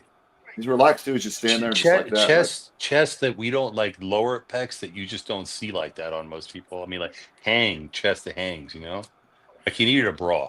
Yeah. It was ridiculous. King, these guys from Iran, why do they all look like they are mixed out of cement? What is it? Do you think it's just a genetic? They all have that different look. I don't know. Is it just genetics? Iranian and a bar. Yeah, two things. Number one, I'm going to save you a lot of hate mail. It's not Iran, Iran. Okay. Iran. Sorry. King, I was going to say that today. Everybody says. A lot of people don't send your hate mail. Iran. Yeah, Iran. Everybody Number says that. two, it's a twofold thing. Number one is genetics. Iranians just seem to have that genetic to get that grainy look. Number two, what the most of the world considers suffering, Iranians consider a day walk in the park. Okay, you're talking about sheep herders, and listen. In Iran, there are no clubs, there are no bars, there are no social gatherings. It's the gym. That's where people can go, blast the hip hop, wear nothing, train, eat, laugh, be cursed, whatever, and they can get away with murder because the government, they're like, yeah, keep them in the gym. As long as they're not in the streets and protesting, keep them in the gym. Keep it in the gym, right? Oh. That's Iran. They don't have any of that stuff. So for them, it's if you turn professional in Iran and you in every little town that you live in, you automatically get to be the god in that town and open up the huge gym and all the members want to go there because you're an IFBB pro and stuff. It is a life-changing experience for them. Right. So they will kill themselves to get to that point. And that's why when you watch these YouTube clips and you see a lot of these Iranians at these shows, they're yelling and screaming, getting fights with the judges because they understand that it is life-changing. It's literally life-changing for them. So that's what it is. And I'm telling you this. I told Dave Palumbo this a long time ago when I went to Iran about 12, 13 years ago. I came back and I said, Dave, there's about 50 Hottie Chupons running around in Iran. I'm telling you, man, they're coming. Yeah. Look what happened. And dominating. Right now, there's a bunch of them that no one knows about. That they just can't get their visas. They can't get their visas. Because Hottie's the only guy who I'm seeing when I see training footage who's doing all the crazy shit. He's lunging with 315, he's squatting heavy, deadlifting heavy, all that crazy stuff. Is Behruz doing that too, or no? All those Iranian? No, he's not. He doesn't train like that. No. Hottie's stubborn though too. Hottie is where he is right now is because he has that animal mentality. He's had that ear defect. He was literally, Chupon, if you translate it literally, means, goat herder. I don't know if you knew that or not, but that's what it means. He's one of those kids from the mountains. Okay, I'll give you a good analogy. It's like Dagestan. It's like all these guys that are in the UFC from Dagestan, they're killing it. They're crushing everybody. Why? Because to them, it's life changing. It's in their blood.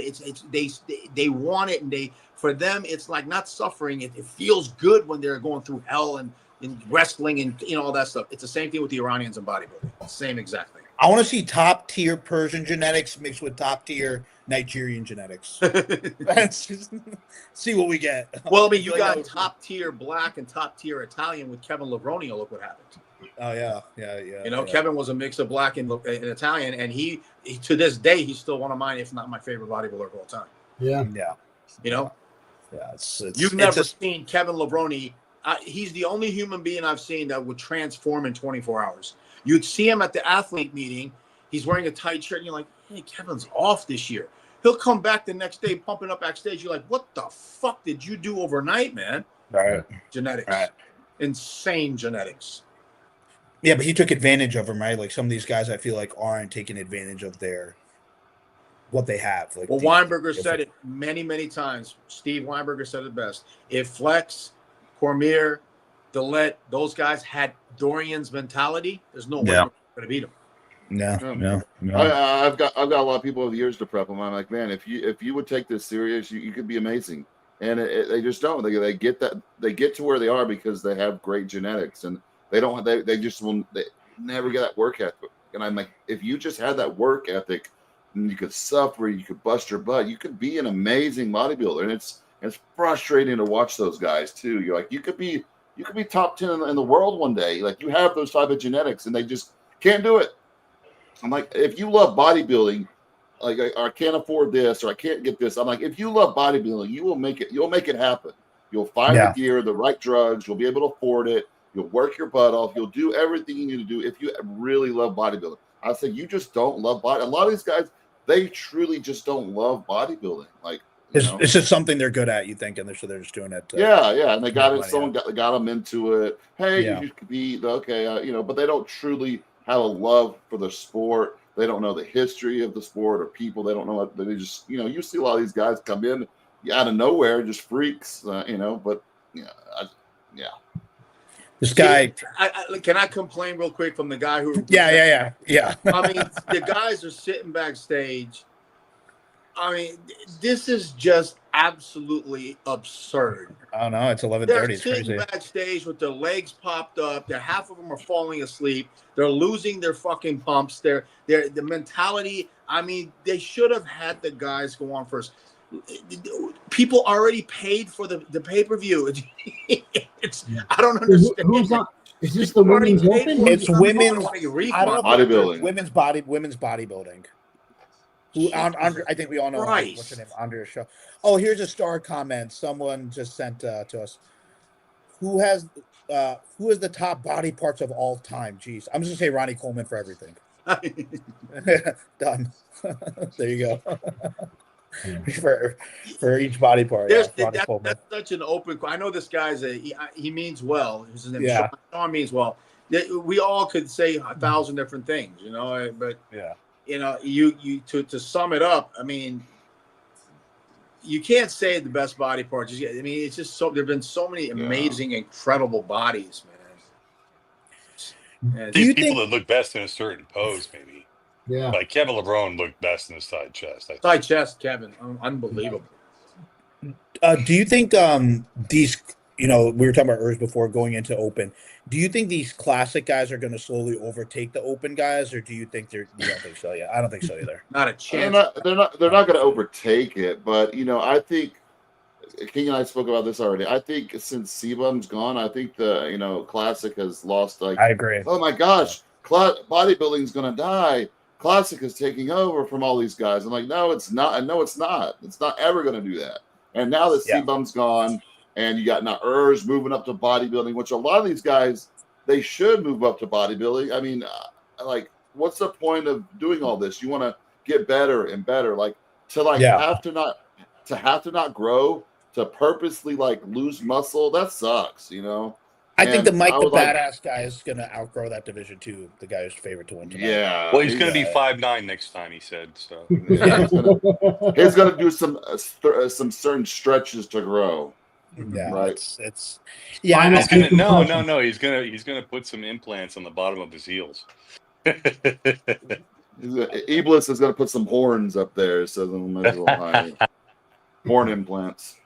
What do you guys think about, they have, the men are going on so late and they have all these divisions that don't where they're I feel like their carving up process isn't as important. Like tomorrow they're gonna have the women's bikini before the men's final go up and all that. Why are they doing that, you think?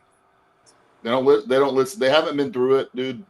They haven't stepped on that stage before at a high level or any level, and they don't understand what these guys go through because, like Keone and I spoke again the other day again, like these guys haven't went through it themselves. They don't. You can tell them 1,000 times how it feels to suffer. How they just don't understand, or they would have done it already. It makes no sense. It's weird because people already bought the tickets. People already bought the live stream, so they're not going to lose money. They're going to still get they're getting the same revenue, right? They think the crowd's all just going to leave, and that might look bad or something like that. They're going to hang out there. It's Olympia. Where are they going to go? Right. It's it's unfortunate. Yeah, it's unfortunate. So, who else do you guys see we talked about the top 6. Do you think you mentioned Rubiel King? Do you guys see Rubiel making the top 10, or do you not think his conditioning is going to be up to par? He's going to be a crowd favorite. I'll tell you that. Yeah, I can see that. Definitely a crowd favorite. He's a beast. He's fun to watch. Once in a while, you got bodybuilders that come that look like action figures, and his legs are beyond description. He's got the legs now, like best legs now. You got to be him, dude. I mean, listen, it's just I would have loved to see Big Ramy stand next to him. That I was just going to bring up Big Ramy. Big Ramy and Rubio, that would have been a great call out for the fans. I mean, that's like the year when they called out Dorian and Lou Ferrigno and Paul Dillette. Lou had no business standing next to Dorian, but they're fans. Fans wanted to see it. I don't know, man. I mean, it's stacked. The show is stacked. And we're not mentioning a lot of names like what's his name from New York? Fuck, I'm so sorry. With the beard, Jason Beard, New York. Oh, Akeem Williams. Akeem Williams, Jersey. He's dangerous. He probably has one of the best side chests. He's from Jersey. Jersey. Yeah, probably one of the best side chests in the world. He's the nicest guy in the world. Probably one of the strongest, if not strongest, bodybuilders on the planet. Back in person too, he's much more impressive. Like seeing him backstage and he is on stage. He's huge. Like, seeing him in person. If he's Mr. Olympia, in that top 10. It's crazy. You see Keone in the top 10, like him, and do you think Arma, I didn't ask you about him, I asked King. What do you about Good Vito? Where do you see Good Vito in this lineup? We spoke about it the other day. Also, like I said, like he has some impressive shots. Like he does that crab, and he looks freaking amazing. But his other poses, when they do the mandatories and all that, how does he stack up against these guys? I just don't think he has it to crack in that top 6. I just, he looks great. He looks amazing, but I don't know. Like it's underwhelming. Kind of when I think we're going to be underwhelmed when we see him on stage compared to the pictures he posts. It's always that crab he posts all the time, which looks freaking amazing. Do you think Rubiel can ever crack the top 5 ever in his career? He could. So. Okay. He's young, yeah. Yeah, he's young. Yeah. He definitely could. That's your answer, yes. Could crack the top 5. I don't know if I'll go so far as Cormier saying he'll win the Olympia one day. I won't go that far. Oh, did he say that? I know he said that. Chris, I had a little fight with Chris about that. He means that's well. A big you guys tell me if I'm thinking right or wrong. I think if Derek or Hadi don't win the Olympia this year, I don't think they'll ever win it again. I don't know. Derek's kind of young. I just can't see them regaining it if they don't win it this year. Depends on what they look like and what happens at the Arnold Classic. Why? Because you think it's going to shift to a taller guy? Sorry, King. No. Yeah. No, you make a good point. I mean, I actually made that point a few minutes ago when I said he doesn't look like Mr. Olympia. And I know Derek. I'm sorry, Derek. I know he hates hearing that, but it's just my opinion. Ronnie Coleman looked like Mr. Olympia. Jay Cutler looked like Mr. Olympia. I don't know, man. I don't know. Yeah, it's weird. It's the dynasty. I think the dynasty days are done. one guy winning it 6 times in a row. I think those. You don't see if Samson could win it this year? He could go on a little bit like of a 5-6 run. You don't think that'll happen? No. Well, he just lost the Arnold. So, yeah. No one's that dominant right now. Yeah, No. yeah. So any of these top 4 guys could fucking rotate any year, and if it's really dependent on who's on, who's off. I mean, if they're all dialed in, let's just assume they're all dialed in tonight, right? The best physiques are going to place the highest, and they're going to be judged accordingly. That should really be, unless somebody makes a dramatic difference to their physique, which is not impossible, but it's a little hard at this stage. Then everybody, this will be your official 4 lineup probably for the next couple of years. Maybe 1 or 2 might alter, and it's all going to factor in every year is who's on and who's off. We haven't seen Samson at his best. Yeah, one more thing you got to add in there too, and I know the judges hate me saying this, but I got to say it. The politics aspect is there too. If the Olympia stays in Vegas, that's one thing, but there is a chance that these Arabs are going to get it, and it's going to go to the Middle East. And if that goes, judging is going to be completely different. Completely. Yeah. What do you think the likely? People say, oh, that'll never happen. Yeah. Look at the golf. Look at golf. Look at UFC. Look at all the things that are going to Saudi Arabia, that are going to Abu Dhabi. All these things. I'm telling you, World Cup in Qatar. So. WWE, WrestleMania is going there now. I'm telling you, you got to be careful. If they financially, it's going to completely change everything. If it works out financially and the money and all that, they're going to go there. Why wouldn't they? Yeah. I mean, listen, Jake Wood bought the Olympia for $25 million. Okay, $25 million to one of these guys in Abu Dhabi is piss money. It's piss money to them. Do you know King Walter? King, who's Walter? This guy says Walter from Virginia. What up, King? Oh, what's up, Walter? Okay. Do you guys? I'm getting text messages right now from all my buddies around and they're all saying, this is going to go on till midnight. This is fucking brutal. Yeah, dude, I'm falling asleep. This is way past my fucking bedtime. These are the messages that I'm getting. I know. Dan Solomon, sorry, wake up, brother. Wake up. I appreciate you guys bearing through this for this. And we still have 212 I'm sorry. The 212. You got the finals for 212. They're going to do the routines. 212. You got 212 and then the men. What do you guys think? There's not awards after 212. Aren't they doing awards? There is. After It's the finals for 212 tonight. I mean, awards for the So they'll do their awards now. Do you guys think the Arnold's going to be the premier show now because they're going to end up giving more money? No.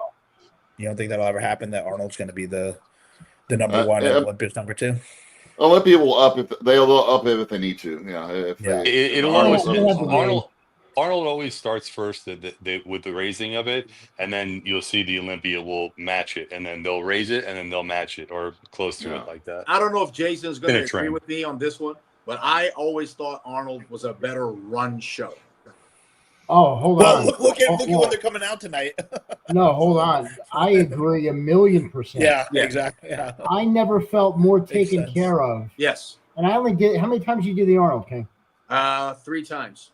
I did the Arnold twice, and I never felt more taken care of than at the Arnold. At the Olympia, and again, it was 202, so they didn't give a fuck about us. You were on your. My last 2 years got better, but my first 2 years there, dude, you were on your own.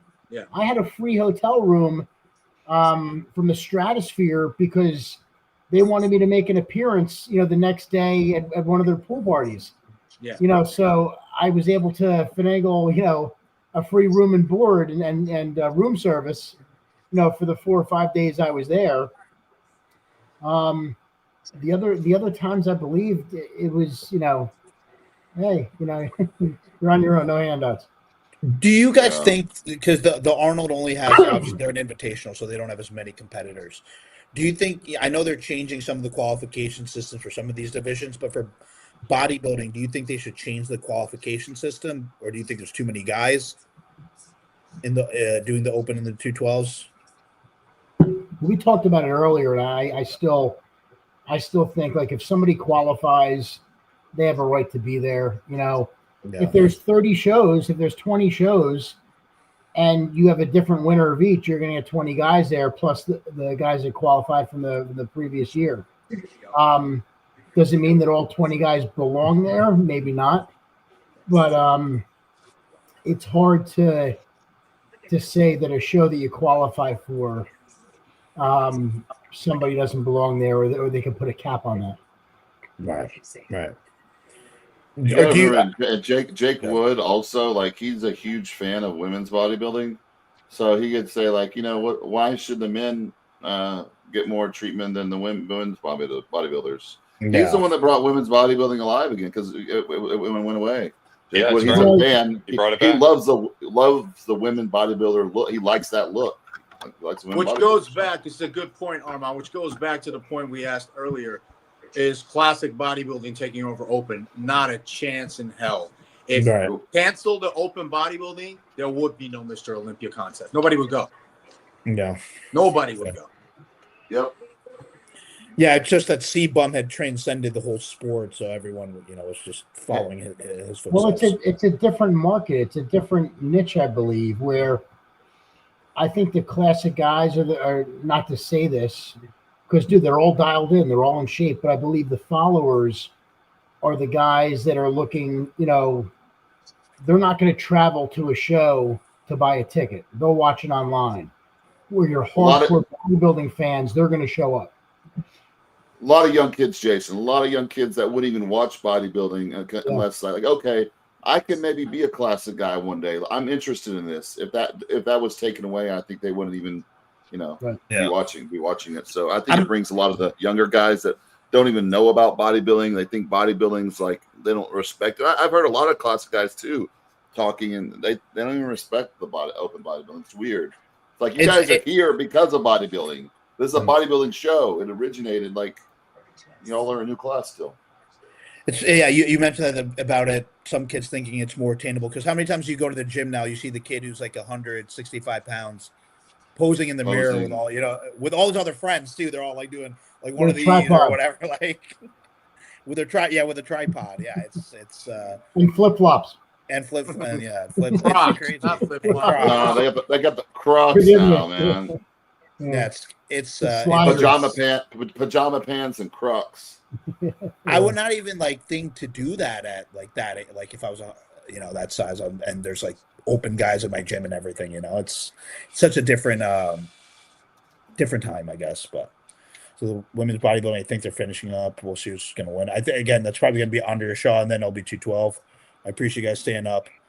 Yeah, I'm hoping these going forward they have this at a different time. I heard that they might move the Olympia to Orlando next year. I don't know if they have in Florida a couple times. I think they are. I don't know if it did as well. They had it in Florida during right after COVID or during COVID, 2020 and 2021, and then they moved it back to. Yeah, I was there. Back to Vegas in Florida. Yeah, so we'll see if they move back to Florida. We'll be at definitely an earlier time. Or what they can do is the prejudging for all these divisions that we're watching right now was earlier on today, correct? No. Yeah, prejudging was. Yeah. You're right. Okay, give the awards right after prejudging is done. Should do the finals right after prejudging. Right there, yeah. Get it over with, so these people don't have to come back. They can relax. And get the women done. Run through the women. Get them done. Run through the women. I agree. We should do that. Don't get us canceled, Jason. Please, I need. Not literally. I meant figuratively. I meant literally. Yeah, I mean they. 2, 3, 4. Get them off the stage. I know you have to meet the Olympians and the press conference, but and dude, what's wrong with maybe having the girls on Sunday? Make Sunday one whole day. Because they gotta probably pay for an extra day for the venue and everything. It probably just costs them a lot more money. But having it in 2 and on top of that, King, because when you did the Olympia, was it a 2-day show or was it 1 day? It was 1 day. It was 1 day? 1 day, Saturday. So how does that affect these guys too? Like peaking 2 days in a row. Like what does that process look like? You think good or bad? It could be good. It could be bad. Phil Heath was Mr. Saturday Night. He drove Friday night flat. And Kai would be. Everybody's like, oh, Kai, and then next thing you know, he'll come back Saturday night because he ate something and Hottie stuffed some hamburgers down his throat and right and Phil right for sure. What would your for a strap? Let's say a guy nails it Friday night. He looks awesome. What do you do? Go and use like a diuretic or something going into Friday. What do you do for Saturday? Do you just run the same plan again? Maintenance. You go straight into maintenance. Just relax, calm, and just eat. Clean, normal foods. Nothing crazy. No burgers, no fries. Just go back to eating something crazy. Your beef, your filet mignon, your white rice, whatever that you're doing, your chicken breast. Just go back to your basics and rest and elevate you. Just relax. Let the stress and cortisol, everything come down, and sip on water. That's it. Sips. Yeah. So just kind of lean into the night show. So enjoy EO's going now. So they're doing their routines now for the women's bodybuilding, and then I think they're going to bring out the 212 after that. They have wellness tonight too, so we'll see. In terms of training, from what I've seen from the guys now compared to your generation, I feel like they're using a lot more because there's new machines now, right? There's all this new tech stuff, Panada stuff, whatever brand. How did that differ from your training? Because you guys were more free weight based, right? When you guys were coming up. I think Jason, I don't know, Jason's going to agree with me. I'm sure he does because he's an old school guy like me. He's an OG. Nothing beats old Icarian, old German made, old, that straight up and down. I cannot stand these Smith machines that are angled these days. What is that? What I don't understand. Just what happened to straight up and down? What the original hammer strength? I don't get it. The original hammer strength machines. The old flex equipment. The flex. Yeah, the flex. German equipment. Yeah, it was. And the stacks were 350. Yeah. Not 220, not 250. 350 were the stacks. Love that. Yeah, it's gotten where it's turned into they're making something for everybody, and it all sells. And a lot of the younger generation, they think they need something new every day, when the reality is you need consistency. Someone asked, is GHB still around? Do you guys know anything about GHB? If it is, fucking send it my way. Let me know where you can find it. I haven't slept as good since I used that shit. Where's Armand? Good old renewed. Armand knows all about it. He'll tell you and say, get back on here, Armand. Tell him about GHB. The Xyrem. In all seriousness, was GHB? Did you think it was a really good recovery drug? Loved it. No. Yes, I thought it was a good recovery drug if you took it right before you went to sleep, and you would sleep. No one did that though. No one did that. No, I did. But I'm saying I did actually. Yeah, I did too. I was one of the original in the very beginning. I mean, before everyone took it with ecstasy. Remember the powdered GHB when it first came out? Yeah, you put it in a little water, and it was kind of salty. I knew a guy, and guys, we got to look at Andrea. She looks insane, phenomenal, man. I mean, that's lights out right there. I mean, that right there is. You look at all the girls that came on, you give them credit, but you can't fuck with a genetic specimen like this. How does she compare to Linda Murray? Shit, she would crush Linda Murray. Yeah. No, you think so? I mean, it's different. The amount of muscle that this girl has, it's too much, Jason. It's too much. It's like what about Iris Kyle? Linda was in a league of her own. 100% for back now, but look at the muscularity on. Now, I think she looks crazy, and she still looks feminine. I think she still looks sexy. Yeah. Look at her skin. Her skin, man. She's got that Shaun Ray skin. Yeah. By the way, Shaun nice Ray, low glute insertion. Talking shit about me the other day, talking about my kitchen lighting. You're wearing a turtleneck, you fucking goofball. Yeah. Well, we don't want to get demonetized, please. Don't wear a turtleneck, Shaun. You can talk about my kitchen lighting anytime you want, but dude, it's 2025. You're wearing a turtleneck, man. Please. What do you say about your kitchen lighting? Oh, because my pictures that I used to post, I was always in my kitchen. Right. So I had that sunlight that used to come down, overhead, shadows and stuff like that. So he likes to fuck with me about that, like my kitchen lighting. King, how much did you blow up in the off season compared to your prep? Like what year? It depended. It was what year? Listen, it depended on the year. Number one, number two, Chad. It was Chad's fault. because I'm sitting here. You know, I would go to the Nationals.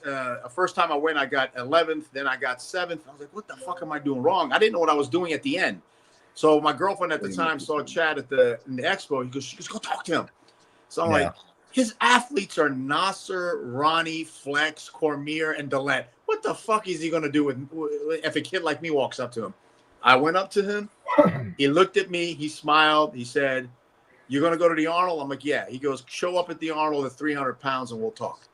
And that's all he had to say. Okay, but you're forgetting to mention to them that you were 284 for the before you started diving for the collegiates. No. Before the collegiate nationals, I was 268. 268. What'd you dive down to? 198. Oh my 198 God. and a quarter. Don't forget, you nailed the weigh-ins. Yeah, and me, the funniest thing, I swear, I could tell you guys 1,000 stories. I walked out on stage for the collegiates, one comparison, and Amin is sitting right behind Manny and screaming in his ear, get him off the stage. He's in critical condition. And Manny is turning around looking at this kid, saying, what are you talking about? And I was like, I couldn't breathe. I could not fucking breathe. My lungs were dried out. Well, so you weighed. So when I'm on stage, this is what you hear. That's what you were hearing. So he's like, get him off stage. So Mannion, it's like, is he okay? So I got off the stage. I drank some water. I came back on, and they never called me out again after that. And then I came back to the night show, and that's when Jimmy Kane pulled me over and said, what are you doing here? And I was like, sir, I don't understand what you mean. He goes, just go to the North Americans in 2 weeks. Because you shouldn't be here. This shouldn't be your show. And I was like, no, I want this title. I want the Collegiate National title. And he goes, all right. And then the rest is history. But once you were pro, did you ever blow up in the off seasons like that? Or not like that. No. 70 pounds is crazy. Yeah. I mean, did you ever blow up too? Armand, did you ever blow up a lot in the off season before like dying down? Oh, we can't hear you. Nope. I can't get over Andrea's skin. Yeah, she was crazy. The skin, what year was it? The other girls, and her skin is just flawless. King, what year was it that you painted yourself silver for that guest posing? That was the I guess pose at the Collegiate Nationals when Rocco won the overall. Remember Rocco? Yeah, I remember Rocco. Rocco, the teen. He won the teen nationals that year. I trained with him. There. What's that? No, we still can't hear you. Me? No, Armand. Well, you were heavy that year for the guest posing, King. I know I was, and I had major gyno on top of it. Oh, I thought you just painted. You got it operated on after that, didn't you? Yeah, right after that. Yeah. Jim Mannion pulled me aside and goes, "You got to take care of that, brother. You can't have that." I'll take care of it. Don't worry. Gyno surgery was one of the best investments I think I ever made. Jeez, I'm so glad I didn't realize how big the gland was that they took out until they actually showed. Did you go to Dr. Blau? King? Yeah, I did. No, I was in Washington D.C. I went to Dr. Friedman in D.C. Okay. Doing awards now for. We still can't hear you, Armand. I don't know if Armand needs to log back in and come out. Armand, your volume's not on.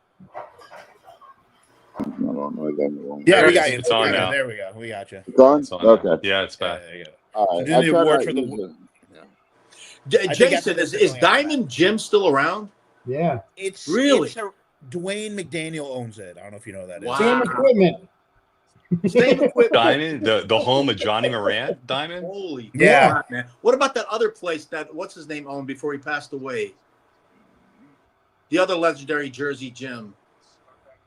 What town? Where was Bob Bonham's gym? Bob Strong and Shapely. Strong and Shapely. Yeah, that's still there. Some of the same equipment. Yeah. Walk to that gym, you smell like black mold when you walk out. Yes, you do. You're right. That's the smell. Mold when you walk in. Yeah. The new owner actually did a lot of upkeep with that gym. The guy who took it over. The only gym I've ever been to that had 2 pieces of cardio equipment. Everything else was broken. There was nothing that worked in the cardio room but 2 treadmills. That's it. That's like Metroflex Arlington. They got like 2 pieces. They got a bike that's like 40 years old and a treadmill that doesn't work. I guest posed at the Ronnie Coleman Classic for Ronnie one year, and I went to Metroflex with Monica Brandt. We were there for 5 minutes, and she looked at me. She goes, "I'm getting the fuck out of here. Are you coming with me?" I'll be back in a second, guys. I'm coming with you, girl. Let's go. Couldn't do it. Too hot. People don't understand that. I mean, I walked in that gym when I was 15, so that was one of the first gyms I started working out at. That in Gold's Arlington. So that's the first bodybuilder I saw that was like Ronnie Coleman. That's crazy. Too hot. When I was working out at 15, I was working out to Ronnie because I would go at the same time, and Ronnie Coleman would be there every day. Like, because Metroplex is like this big, it's a garage. People haven't been there, and the one in Arlington, so literally like right next to Ronnie Coleman every day watching this. Our Metroflex, Armand, was Olympus in Virginia. Olympus. You would walk in there on a Wednesday night. You'd see Kevin Levrone, Vince Taylor, Yaz Boyum, Don Long. I mean, as a kid walking in there, you would like, you've got to be kidding me, man. I mean, I was like in heaven, man, just watching all these fucking professionals in there. Jesus Christ, it was a gym. We had Ronnie Branch, and Johnny was there all the time, so that's who I saw. And then there was a lot of good at Gold's. There was another crowd, just a lot of good national guys at Gold's. But I miss that Gold's gym Arlington. That was one of my favorite gyms ever. And the Metroplex, to a certain age, I think I trained there until about like 25, 26. I remember I just couldn't finish my workouts in that heat. Some people, they can handle that heat, and I just couldn't handle that heat anymore. It's brutal. I mean, people are in there in the summer, Texas, in the garage. I mean, it gets up to 120. That's gross. In that thing. Oh. And then all the machines. If I remember correctly, Armand, there was one big fan on this side, one big fan. Yeah. It does nothing either. And so then you would leave the gym, you blow your nose, and it'd be all this black dust. And then finally, speaking of Linda Murray, there you go. Brian did a deep clean on the gym finally, like a couple years ago, where they took all the equipment out and they actually cleaned the whole gym. I was like, wow, okay. So I'm sure this is going to Andrea Shaw. But it's the other girl is a tank. She is a tank. I was at the New York Pro last year, and I think she won the women's body, but I can't remember her name. Yeah, she is a tank. She looks like Kai Green, female version. Yeah. Yeah. Looks like Kai Green, too. Andrea Shaw won. It was obvious. Yeah, of course. What does Nick... Someone in the comments said new Mr. Olympia, Nick Walker. What does Nick Walker have to do to win the Olympia? Do people have to come and offer him to win? Is there any chance of him winning? People got to come in off. People got to come in off. His waist has to be as small as it possibly can be. To be honest, if that's the case, I think he's got a good shot. It's just a matter of manipulating that, and if he gets that little bit of distension, that I've seen him prep for shows before, and it looks like it's there, and then he gets on stage and it's a little different. It's weird that King said this about Derek, where he can't see, like, he doesn't picture Derek as Mr. Olympia. As much as I like Nick, I feel the same thing about Nick. His personality. Are you talking about his personality? No. His his physique wise. Like, I feel like Samson is that tall Lee Haney looking build that just looks like he looks like the statue. I mean, he's an inch shorter than like Jay Cutler, like inch shorter than Phil. Yeah, that's true. I guess he's not that short. He's not that short. Like Derek's like what 5'5". Derek's I think what 5'7". So he's not like that, but I mean, to answer your question, Derek is 5'6". Yeah, to answer your question, it's strength. When he hits his poses, he's very dangerous. Yeah, Nick Pop, because he's so freaky. But when he relaxes, he doesn't. You know what I'm saying? You just look at him, you're like, he's got short legs. He's got a weird looking upper body, but he's so massive, and he's got those varicose veins. And then you also have to understand is he going to be a good representative? But if Steve Weinberger was sitting right here, and I go way back with Steve. Me and Steve fight. You know, we're like brother and big brother. He would say if he's the best man that day, he will win. That's what he would say. I tell you what, he's got confidence. He's got confidence. But I also look at it a different way. Like, I don't think if Hottie comes in 100%, Nick can't beat him. No, I don't think Nick can beat Hottie at 100%. If they were both 100%, no. Front lat spread, front double bicep, and abdominals and thigh and most muscular would 100% go to Hottie, and then the rest of them might be a couple of toss-ups. Like the back double bicep, Nick might win, but the back lat spread, Hottie's very, very competitive. So it would be close, but I think Hottie would outpower him. Nick doesn't know how to do a rear lat spread that well. But if Nick looked like Hottie does, right? If Nick looked like Hottie does, it's lights out for everybody. Yeah, he can't. That's a genetic. But he can't. Nobody can. That's Hottie's trademark. He won't have that. No. Especially with the legs. I mean, the legs are a big deal for Nick. If he had like a different shaped legs, I think, you know, his legs are just weird too. Like there's not only short, but the separation and all that. Yeah. I'm not up to par with the other guys. So can he win the Olympia? Yeah, he can win, but the other guys have to be off. I mean, he can win though.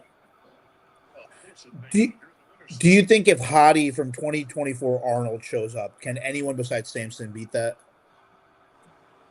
I don't think so. No, all right. It'll be a hell of a competition, man. But that Hottie's not showing up. I don't think so. He's bigger this year. I think he wants. So you have to understand the Persian mentality. Nick is pushing these guys like Dorian pushed the other guys. When they saw, it's like when the black and whites of Dorian Yates came out, everybody said that changed bodybuilding. Then everyone's like, what the fuck? That's what we have to do now. So they pushed and pushed and pushed. Nick, everyone knows he's going to show up looking crazy, freaky, thick. He's the mutant, this and that. Hottie will not allow that. He's not going to let that happen. That's why I have a feeling this will be a different looking Hottie. But it is, and I say this 1,000 times, if you put on the size, you're going to sacrifice conditioning. That's how it works. Especially with Hottie, because how much bigger could Hottie really get at 38? Like after this many, he's not going to get much bigger. So if he tries to, come in bigger, it's not going to work well for him. He said, especially in the back area. He said last year when he came in second, he said that I could just be bigger too, like that in Farsi, If he said if they want someone bigger, I can be bigger too. He was trying to talk about how he's worked for his conditioning to be much better, as if Sanson didn't have his conditioning, which is true. The greatest asset that Nick Walker has is we discussed this yesterday, me and Armand, is that out of all the guys on that stage, he wants it more than anybody else. He will take it to the death level to win. He sees it in his mind that he wants. Well, he'll go past what most people like. I made a comment yesterday, and I got a lot of people who contacted me and said that was a great comment. I think the smarter you are in bodybuilding, the less you're going to progress. I think the dumber you are, the better you're going to be. He's right. If you knew what was happening to you, you'd have reservations. I was in that same exact spot. I didn't want to know. I didn't want to know what was wrong with me. I didn't want to know why am I pissing, honey glazed donuts. Why is my pee green? I didn't want to know what was wrong with me until Chad came along and said, no. Your liver's failing. Got to figure out. That's when I started. Different things started happening. Your kidneys are shutting down. Nick looks different this year, not only physically, but facial. Nick looks different in the face. They're bringing out the men, guys. Nick went nuclear, King. Okay, here we go. Wow, here we go. Hottie's up. Let's see. Get a double. Fucking 12:03. All right. Here we go. We made it, guys. We made it. Okay. Jeez. Let's see. First He impression. doesn't look any bigger. He looks good though. Okay. Looks pretty dry. Looks a little flat in the upper chest. Conditioning is there. Turn the lights on, you idiots. Yeah, why? We need better lighting. Okay, the shape is there. The arms look peaked. Yeah, he looks good. Nice and dry. Let's see if he turns around, if he looks like he did at the Arnold. He looks good. Everything is there. This is where he always had a problem. Got to see the back. It's the same posing routine he's done for the past 7 years too. Hold on, let's see if he looks big or small in the pose. Okay. Is he really deaf? That side shot right there. He looks really dry. Hold on a second. We're going to find out everything right now. See the back. Yeah. Glutes are good. Back is good. He's a little flat to me. He looks a little flat to me. Especially I agree. Flat to me. He's holding a tiny bit of water, a tiny little bit. You think it's because he's flat? Armand, you think it's flatness?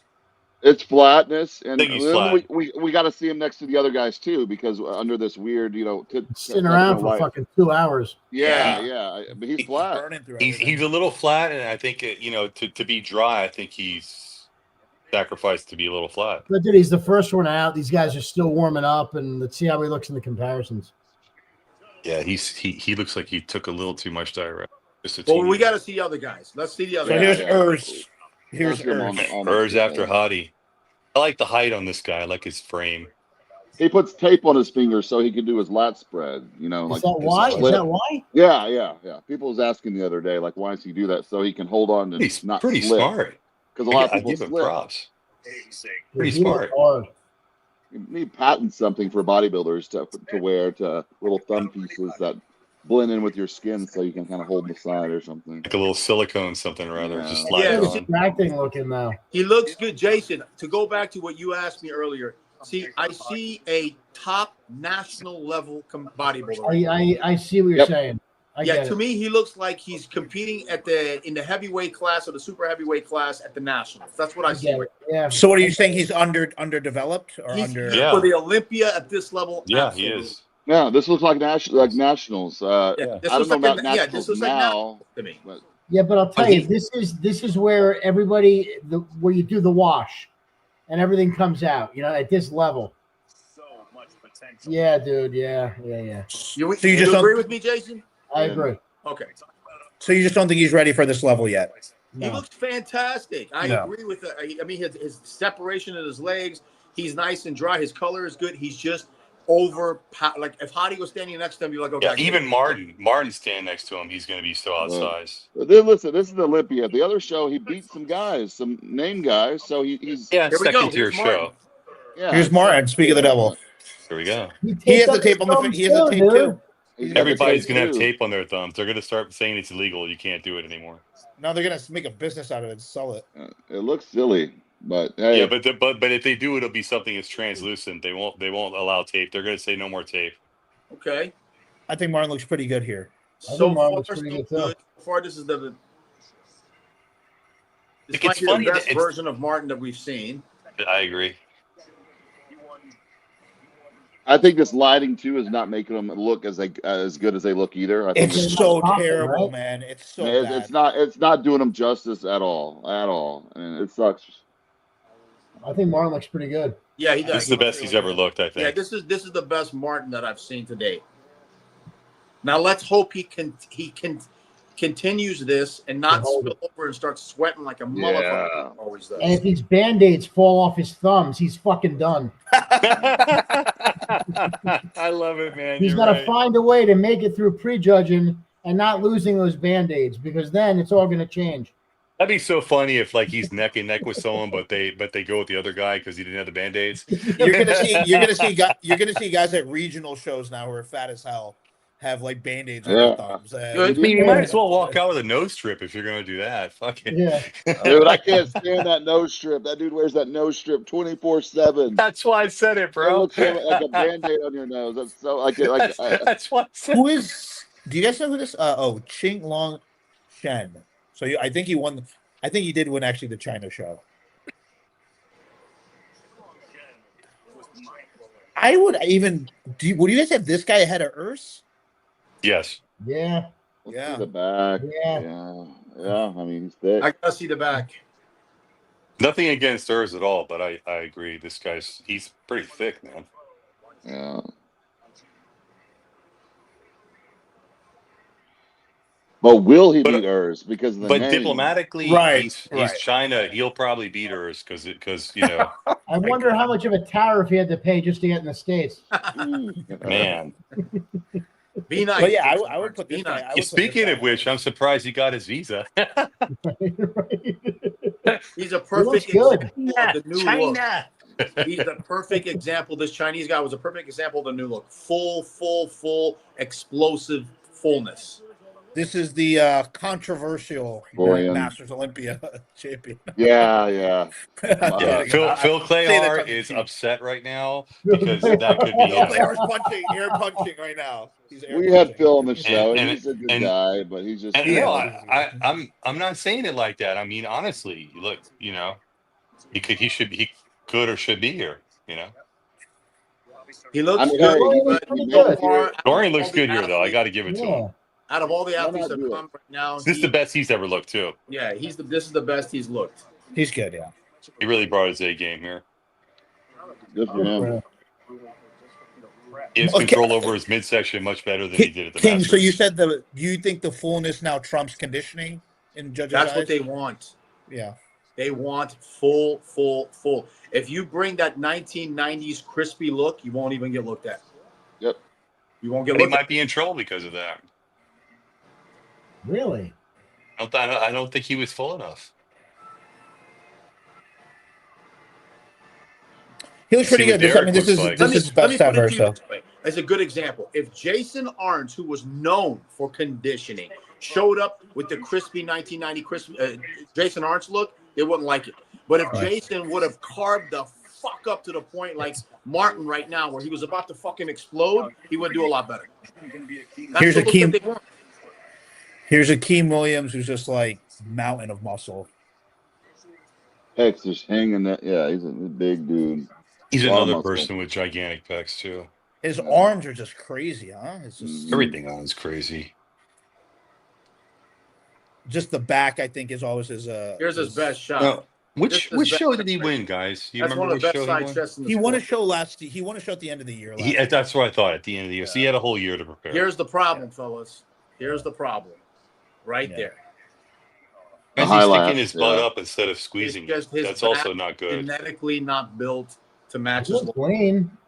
Yeah, He's it's not in as shape. bad as it usually looks, though. To me, I mean, it's not there. His side but, you know. quad's impressive. That's Yeah. pretty Very. nice. The way it fans Oh, out. His side shots, side shots are crazy. Looks like a Clydesdale from the side. Mhm. Yeah. I don't like that color on him, but that's just me. Oh, the orange trunks. Oh, Good no. job. Now you're fucking grabbing straws. I mean, Hey. leave him alone. This is a good veto. There we go. It's, His color's okay. Like usually, his color's not too great. yeah, his color sucks usually. Yeah.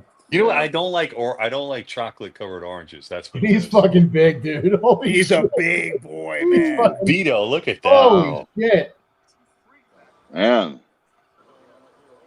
And he overcame an injury of a torn lat, right? Did he? I'm not sure. He had bruising in his lat from after. That's why he didn't compete in the show. Wow. I think it was an He's- injection, a bad injection. Look at that. I mean, That's right. He looks. That's right, extremely Armand. impressive. I think you're right. Cameraman, just stay right there. Yeah, stay there. Right. Just stay right look, there. calves, big ass Don't like calves. the way he positioned his legs on the rear lat spread. Man, he looks good. He looks really good. Yeah, he looks better than Akeem. I'll give him that. Looks better than that Chinese guy. I'll give him that. I think he'll get a comparison with Urs. Yeah, I think he great did good enough for to his run. Olympia debut. Yeah. Absolutely. So when you stand straight at you, you're narrow. You ready for this? Competitor. Crowd's gonna go. Oh yes. Nick Walker. Here we go. He's Here we the go. crowd favorite. He's Oh, the crowd boy. favorite. Looks Crowd big. favorite. Good Look at color. those short legs. I'm sorry. Short, stumpy legs. Yeah. Look at those stumpy legs. With all the veins all over him and Jesus everything. Christ, his legs.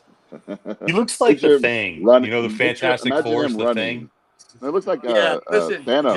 Jason, He I want does. you to pay attention. Look, the size is there. Everything is there, but it's not. It's not what we thought we were going It to. doesn't flow the way. I was just about to say doesn't. I still have right now. I have Hadi and Martin as the two best guys that came out so far, But you got to get. Vito- Listen, the back of his leg. and is Vito's nuts. up there. Vito too. Yeah, Vito's up there too. That rear delt bicep is Ooh. outstanding. That may be the best in this sport. Maybe. I think pretty Derek's deadly got right him. there. We'll see. Honestly, Derek, I it's feel between like them two. It all depends on who's drier. But I gotta give it to him. He's in good condition. Yeah, but like King said, it's not like how everybody thought he was going to come out here a no. whole new, different kind of mutant. Like he looks better, but it's Oh, like, His oh my waist is gosh. tight. And you know Armand, his he waist is tight. he I'll has tell you one short thing right legs now. and a long I got torso. Hottie ahead of him, and I got Martin pushing him too.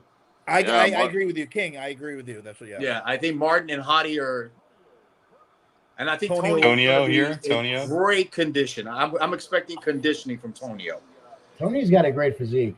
Looks I like love Dexter, doesn't he? Looks like a Yeah. Dexter walking out there. little Yeah. ways. I think Tonio is just undersized, right? You would say, in But comparison really to these good guys. You quality. know, if he had a little bit more clavicle width, I think his physique would be a lot better. But so would everybody. Look He at looks waist. good. Yeah. He definitely looks good. Anyway, He looks really beautiful good, side yeah. chest, nice round muscle. He's in shape. He's in great shape. Look at that. Yeah, he's in good shape. He's dry. Oh yeah. Oh, yeah. his rear delt bicep. He's the best he's ever looked. I Dude, think. He's dry. He's probably one of the driest guys we've seen. Yeah, around. he is, Jason. He is. Look- You know, yeah, a lot of these guys are the best they've ever looked. Jason, you see Dexter? Yeah.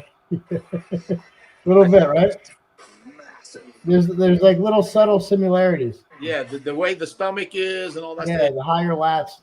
Yeah.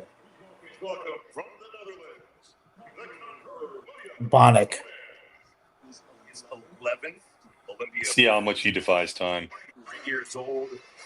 He looks good, man. The guy. Yeah. I'm yeah. sorry, he looks good.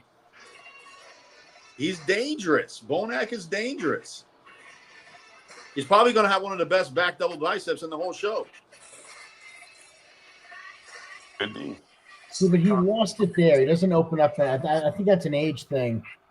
it Or is, some yeah. nerve damage in his lats. They don't flare out the way they used to. He got it in the triceps too. Yeah. Yeah, but he's in great shape, man. Holy shit. What's the strategy to peak multiple times like this? Because he's done a bunch of shows this year. Knowing what you're doing. Yeah. Just keep pushing. Yeah. Keep It's the just body water, tired just out. Some people can do it. manipulation. Some people can't. Yeah. It helps if you don't eat a lot of food and blow up after you got to really keep it tight. That's a crazy back shot. Yeah, his conditioning is on point. He's always had a great back double bicep shot. Man, everybody looks good. I mean, I think Hottie's the one that's a little disappointing, the flatness. Yeah. Let's see them all together, though. And people got to remember also, once they start posing, people's physique changes dramatically. You either Yeah. better or worse. Some people just stay the same. So it can change dramatically. Like Martin, when he starts sweating and things start fading, that's happened to him several times before. And Hunter, that would happen to all the time. Hunter's always pouring. Here's Andrew jacked. There's enough time in between, when they come out to where you could eat more backstage too. Well, Andrew, let's see how he looks. Wow, he looks pretty good here. Again, legs too far apart. It's just ridiculous. The feet are further apart than the shoulders are.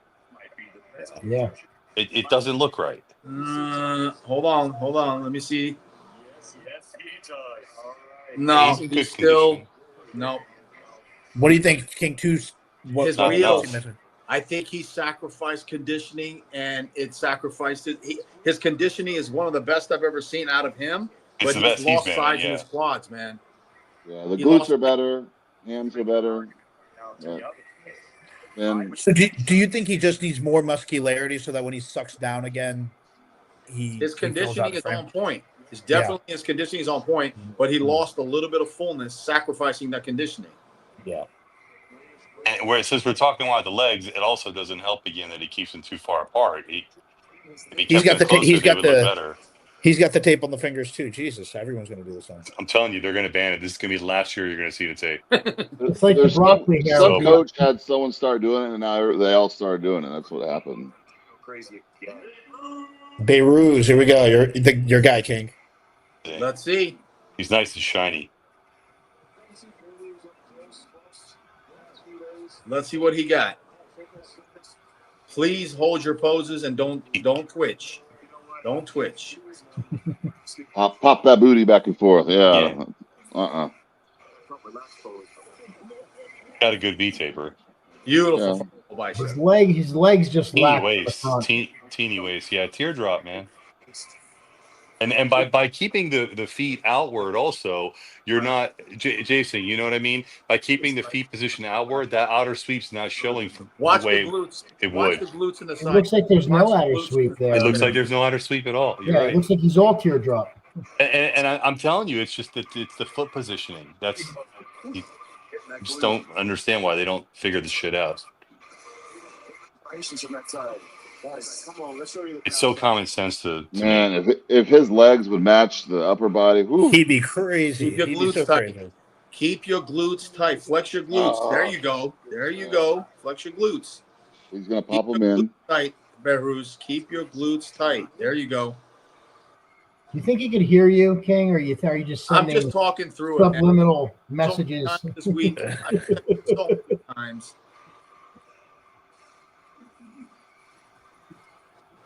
I like his tan. He's got good color. See how he's sitting down on those hammies?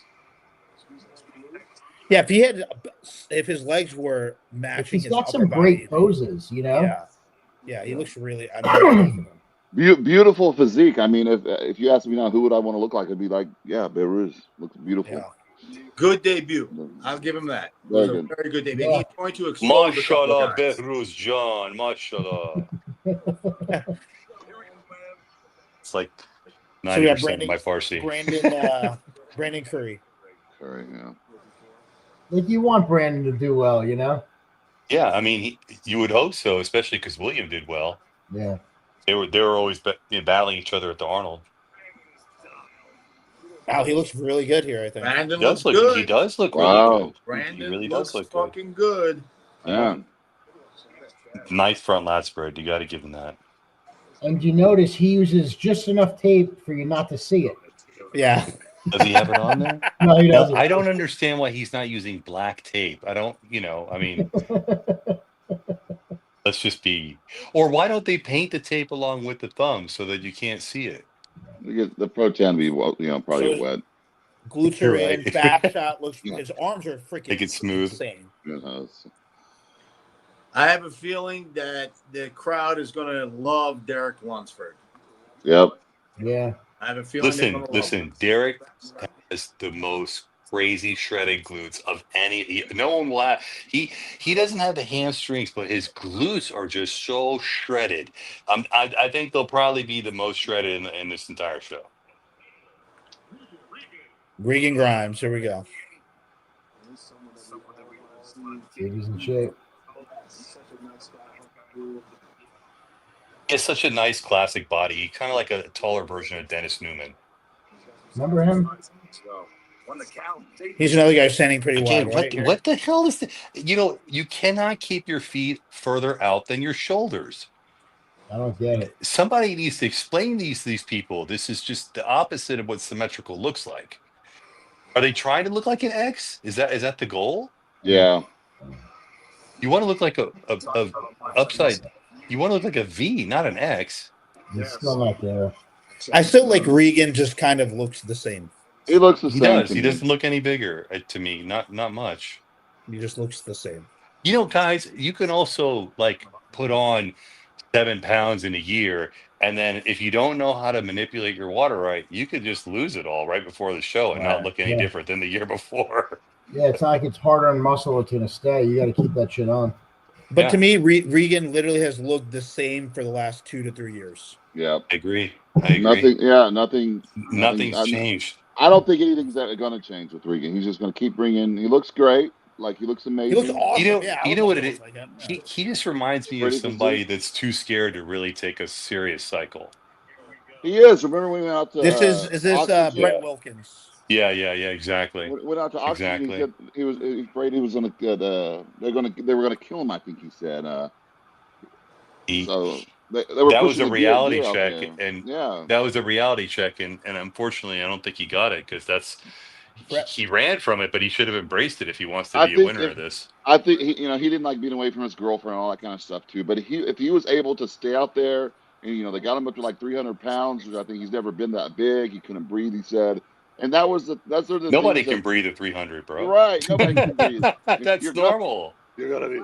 These people complain like, I can't tie my shoe. No one can tie their shoe at 300. Right. You know? What do you guys think of Brett? Do you think he's just undersized here? I think he looks really good right here. I think he looks better than he has in a while. He looks really good. But to me, just in comparison to those top guys like Martin and Vito and all those, he just looks under muscled. Not quite big enough, not quite dense enough yet. Him but his Martin conditioning's there. Him and Martin are training partners. They live in Houston now together. Yeah. Best buddies. But, Houston. I don't think Martin is that much further ahead of him in condition. But Martin's a way better bodybuilder than him. Though. Yeah, absolutely. But as training partners, I think they did good for each other because one didn't beat the other in condition. So this is Jordan Hutchinson who won the Texas and the Tampa. So he lives here. Okay, yeah, it's Trace in Texas. Yeah, wow, his conditioning's really good. Jordan looks good. He's round too, round shoulders, round arms. Dense. He's definitely dialed in. Yeah. He looks doesn't have the tape. He doesn't have the tape on the fingers though. I like that. Yeah. I can't stand when they have to wear the wristband for the show. That bothers me more than anything. Drives me, because that bugs the shit out of me. It's so distracting. Wow, his boots are peeled too. And then the pro show started doing it. I'm like, it drives me nuts. Like, it's so distracting. I think they know who you are at the pro show. Like, this guy's a pro. That's let him backstage. Yeah, there's my wristband, guys. I think so far the first call out is going to be Hottie, Nick, Martin, Andrew. So far. What about Vito? You don't think Vito's? Vito look good. He might slide. Oh, here comes Rubio. Oh, please. Oh, here we go. Look at the legs. His legs are insane. Man. What the hell? That's a cartoon character. Man. Oh, that's nuts. Especially because it's right above the knee. It's so dense above the knee. Yeah, he's not going to be in the. But he looks like. I mean, how can you not like this guy, man? Do you just tell this guy to stop training legs? I mean, that Jay Cutler did. Get on the step mill and just start walking on the step mill to get the lines and stuff to come. But look at that side chest. That's impressive. The quads, how they separate too from the side, from the front, not so much from the side though. They all separate. He's got he's got Phil Hill legs, man. Yeah. Yes, he does. Phil he Hill absolutely does. Like they very much like that. Yeah. So what is obviously has crazy legs? What is he lacking? What is he missing? His legs are overpowering everything. Look, his arms look small compared to his legs. He needs more hamstrings. His balance isn't good compared to everything else. His arms are way smaller than His delts need to be bigger too. Yeah, when he just did that most muscular, he looked so narrow up top. It was he's just a bunch of body parts. More upper chest. It's the neck though too that throws off the symmetry too. Yeah, the neck, that big old neck. The neck also makes his upper chest look small. Makes everything look different. And Derek shoulder Lufford, width. Here we go. Here we go. Let's see if you brought it. Let's go. Looks good right now. Looks good walking on. I think Armand might have the better prediction. Dude, he looks better than Hottie. Yeah. He does. He looks better than Adi. Oh boy. And he looks better than Nick, dude. So I think he looks really good. Derek might have it. Let's see. I think Derek's the best so far. Derek is the best so far. I dude, agree. I'm fucking eating my words. I dropped him down to 4th. He looks really good. Yeah, no one had Derek. I've talked to, and I said, Derek's going to win. On paper, he was number 1. Holy shit, dude! He's in shape. Yeah, bet you his boots are going to be more peeled than anyone else's. The only people I've talked to picked Derek Armand is you and Dave. Dave picked him too. The Dave, okay. Yeah. He saw some pictures from. What's that? Weren't they giving him shit like a week or two ago, thinking he was off? Yeah, that's because Chris Aceto's way is to keep peaking for the show, not a week out for Instagram. Right. Oh, dude, he looks good. He looks very good. Yeah, nobody's touching him from the back. That's going to be hard to beat. I don't see. I have Derek. I don't think Nick can beat this. No, this version, no. No one could beat this. Not so far, no. No, unless something drastically changes. He really nailed the conditioning, guys. I think this may be the best he's ever looked. Does it look like his back has a film of water? Like it almost looks like the glutes are tighter than his back. The glutes are always tighter than his back. His His glutes are always wicked. The chest has little lines in it, you know, in the inner chest. It looks a little better. It's either this or the way he looked at the Arnold, but it's pretty close. So Hassan Harada is another Persian guy, right? He looks a little bit bigger than he did at the Arnold. Wow, look, he's in shape, man. Yeah, he's got that Persian. Yeah. I call it cement mixer. So he's a cement mixer conditioning. Thin skin, you know, that helps a lot. Yeah. We don't hold a lot of sub-Q fat. No. He's got great conditioning, but unfortunately the structure just not wide. Do you have him ahead of Urs? You have to stand next to each other. Yeah. And next to each other. Let's see what Samson looks like. He's got more dense muscle. We saw Derek. Now let's see Samson. See what he brought, and then we'll see. So far it's Derek. Wonder if Samson's going to have shredded glutes for the first time. Do you guys have? I'm going to be honest. Like just off these individuals, I might even have Martin ahead of Nick. They gotta stay next. They gotta stay next to each other. Point now. They gotta stay next to each other. Yeah. We're talking 5 minutes from now. A lot could happen in 5 minutes. Yeah, it's too hard to see him. Just see that alone. Is this Samson? Yep. Here comes Mr. Olympia.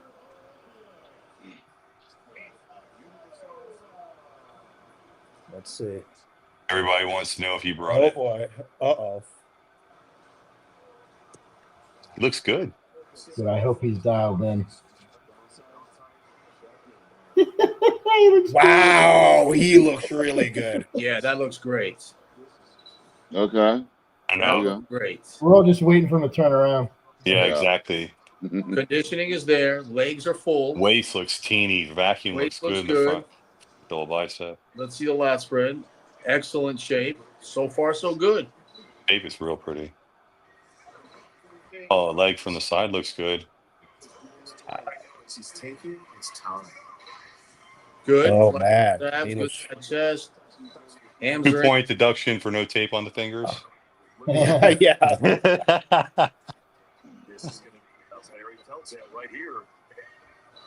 He looks good, dude. Yeah, he's good. Wow. Yeah, it's going to be between him and Derek. Yeah, Samson, I think is so far the best that's come out so far. Does the then guys between Hadi and?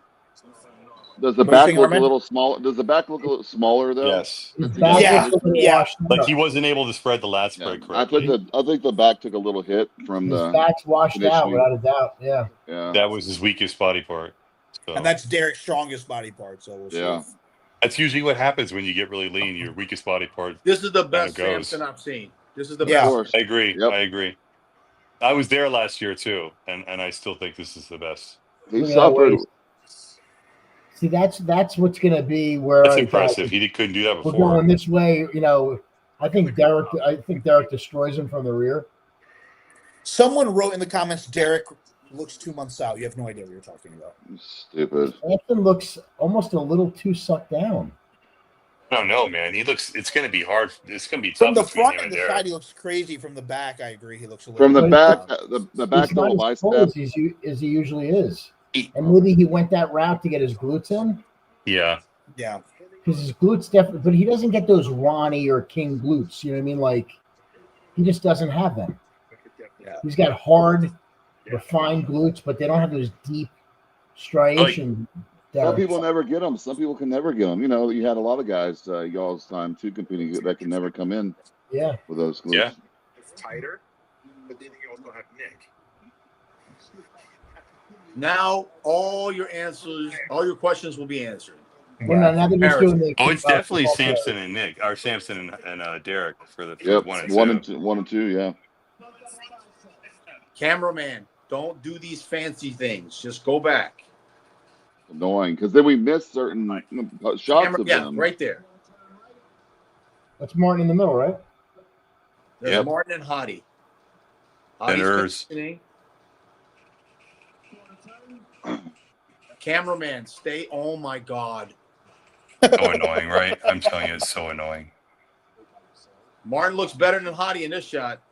Yeah, he does. Let's see. This is it. Martin's frame is make bigger. it or break it right here. Cameraman, go back. For the love of God. Ours got that Oh, thong. Martin's looks. Yeah, Hottie's a tiny bit flat. Yep. This is not the best hottie I don't think we've seen at all. He's a tiny bit flat, and Martin's at his all-time best. Hottie was a lot fuller at the Arnold Classic that year. I think what you were saying too about Urs right now is really getting exposed.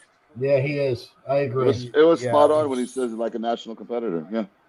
20 more pounds of solid muscle, and he'll look really good. Yeah. I gotta say, man, right now I got Martin ahead of Hottie. I did Martin. Yeah, I agree. I agree. Damn, I agree too. I agree. Oh man, he did some homework backstage, and he gave him a few minutes to pump up. Mm-hmm. Exactly.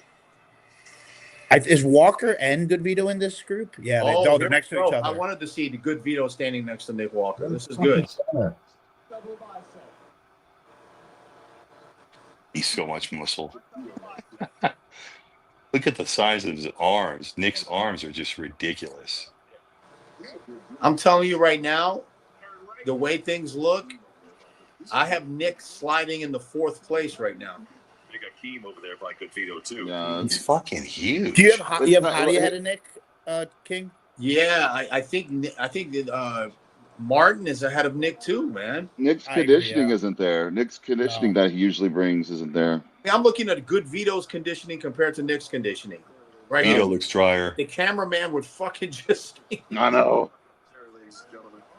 Nick's don't have his glutes. His hamstrings aren't carved out like they usually are. That's incredible. What does he look, a little flat to you? Or is he holding a little water? Who, Nick? Yeah. I think Nick's just not as lean as he normally is. He's not. What have we been over and over again? You sacrifice conditioning when you put on that size. I think he dwarfs Good Vito, which is weird to say. So especially if you put on the size by taking lots of growth hormone, you blur the separation in the muscles. Yeah. Not by taking lots of it, not by taking it, but when you take like over 10 IUs, you grow so quickly that the line between the muscles starts to blur because here's separation goes. Example right here. Andrew compares well in comparisons because he's so goddamn wide, man. Yeah. And Behrus and tall. Behrus' quads stand out though. Unfortunately, the weakness and compared to all the other guys right here. Right there, a little bit. Cameraman, I swear, Jason, I'm gonna fucking jump through the screen, man. Yeah, I'll go with you. Yeah, Andrew looks great. Brandon looks pretty good too. Andrew's gonna be 5th. Is that Brandon? He's gonna be close between him. Yeah, it's Brandon in the middle. I think Brandon looks really good here too in this lineup. He does. He looks really good. But Andrews, he looks way better than last year. Yeah, he does. Yeah, absolutely. But last year he went to the hospital. Stay here, cameraman. Stay right here. Don't move, cameraman. Wasn't it last year that he was in the hospital? Yeah, but he still took. I think it was 2 years ago, but he still took. It was top 2 years 5. ago, maybe. Yeah. He still took top 5 or top 4. Yeah, he did. He still took 5th. Yeah.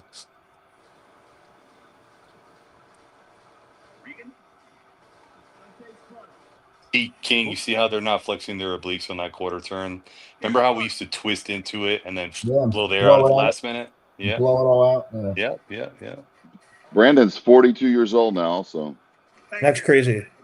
Yeah, I know. Improving with age like that. It's very rare after 40 to improve. Brandon's old. Breon's older. Yeah. See who's next. We're starting to get letters from AARP. Bonac, Williams older. Williams up there in the 40s. Yeah. On the West Coast, all my friends out there in Florida, New York. Hey, what's William? 45? See, now here's the thing. You look at this. This is where it's a perfect example of what we were talking about. Here we go. Look at Derek. Derek's height gets exposed. He just looks like a little guy compared to monsters. Look at Samson. Yeah. Samson looks so dominating. I don't know. I think Derek looks dominating. Derek's condition's by far better. He's the best conditioned person in the whole in the show to me. But what you were saying, King, where Samson exposes him in that like stature and everything, I think. Well, look at. I mean, just look at. Just the silhouette of him. He's just a specimen. This is Derek's best shot. He looks fantastic, but Samson's complete. He's there. Oh wow! Man, that back is crazy. Yeah. Samson looks much better than he did at the Arnold Classic, and much better than he did last year. And usually for the reigning Olympia, if that's the case, you're not going to lose. I think Samson might have won this, just based on that. Get those quads. So far, I have the top three. What? Samson, Derek, and Martin. Maybe. Right. We'll see. Maybe. Or Andrew, maybe. I don't know. I don't think Andrew slides with me. Not quite. Or Nick. So. I don't have Nick in the top three in that. You have Nick ahead of Andrew? Well, here we go. We're going to get the I'll have to see them. I'll have to see them. I'd like to see Nick and Andrew next to each other. Oh, and Martin. Nick, Andrew, and Martin. How bad Nick's going to get it? How much shit I You know talk they're about going how to he's put Nick winning. and Derek just because of the feud. Yeah, just put them against each other. And just to shut people up, like, all right, let's see them next to each other. Derek's caught smoking them now. Yeah, you're right. You're my guy, man. What are you talking about? Derek looks really good, man. And so does Samson. He looks great. He's a very well-conditioned product. Yeah. He's a very Hottie. Of course. Martin. Got Hottie. Nick. 3 Martin. Andrew. Nick. Knew Andrew would be in there. Derek. Andrew. Nick, Andrew, yeah. Samson. There you go. 18 Derek. Exactly what we all predicted. 20 Samson. All right, here we go. Yep. This is an interesting. Yeah, I think everyone had this somewhat of this combination as their So we Everyone thought said maybe, there'd be a seven people we call. thought maybe Beirut could have been in there, but Yeah. his quads just aren't there yet. No. If he had, and Martin If looks he had really better good. legs, man, he could be insane. Samson in the center. Andrew and Samson switch. Here we go. Ooh, we got Derek in second right now. They're gonna put those back in, switch them around quite a few times, I'm sure. We got Nick But in sixth they right got now. it though. This is Honestly, exactly what we said. Nick looks I don't know if Nick might look the worst here, to be honest. Yeah, Condition-wise, he's Nick in off. sixth. He's off, He's not yeah. conditioned like he usually. I got he Andrew usually- beating him. He has that free factor not only because that size, but his condition too. He's not carved out like he's not carved So out. far, Nick's Hottie's not- effective in these first two poses. Those are his two best poses. They're going to move him. They're gonna Here's move where him around. Hottie starts to lose it, and Derek and Samson start to come on a little bit. I agree. We got to move Nick inside Yeah, too. Derek's coming on. I got Nick in sixth place right now, to be honest. Yeah. All right, Disappointing. Huh? Yeah, Derek looks like a statue when he hits his Jason, side what do you have chest. Nick right now? Nick in sixth. Yeah. Yeah, Nick is the worst in this lineup of Yep. guys. Yeah. They have him Crazy. positioned in sixth.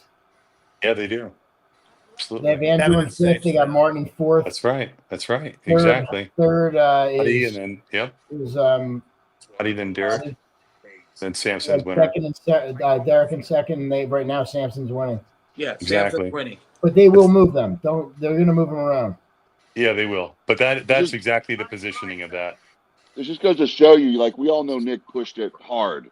We know what we mean by that, and it just goes to show you that doesn't mean you're going to be better. That extra water could be from more gear, more drugs. You can tell by his face too. You can understand by his face. Yeah, Like, that's what He we has talked like an about today. inflamed. It's inflamed looking, right? You would say or- Inflammation. Yeah. Yeah. Who's that? Where's who? Nick's face looks like a little. well, puffy. look at Nick. He's got no quad sweeps. No. He's straight up and down, and his stomach did not shrink like everyone thought it did. No. Yeah, It doesn't look King, good I at love all. Nick, dude. I agree with you. Not good. Man, he's gonna. Well, Nick Ooh. Walker is not going to win the 2025 Mr. Olympia. We can It all looks say that. like, guys, it looks like Derek, Samson, and Hottie again. That's what it That's looks right. like. I think I agree. Bob was the closest to picking Nick's placing than anybody. I guess, right? Well, hold on. We'll put it- They're moving Andrew over to 8th place. I think Andrew and I think Martin is a solid 4th. That's why they put Andrew next to Nick. He's pushing Nick over. Nick knows too. You know, when you know too, you start looking worse. Also, a lot of guys, you know, when they do call outs, you see them fading even more because they know they didn't do as well. Look at Nick. He knows. Front double bicep. Nick's getting beat up here. Nick gets destroyed in the shot. That's his worst pose. Or I could even see someone, last you know, like versus someone like worst Beirut's moving in there over Nick. Well, they might take 4 guys away, leave a couple guys that leave the 2 and bring a few guys up there to. Yeah, the top 4 they're going to move back. Finish top off, 3 at you least. know, I mean, I think at the end 17th, though, just what do you guys think between Samson and Derek right now, though? It's going to boil down to that. Yeah, it's going to boil down to that. But right now, Samson is just so overpowering with just frame. There's no this is the best Samson we've seen. Judges know it. No, he's framed. You could literally fit Derek inside the guy. He's unreal.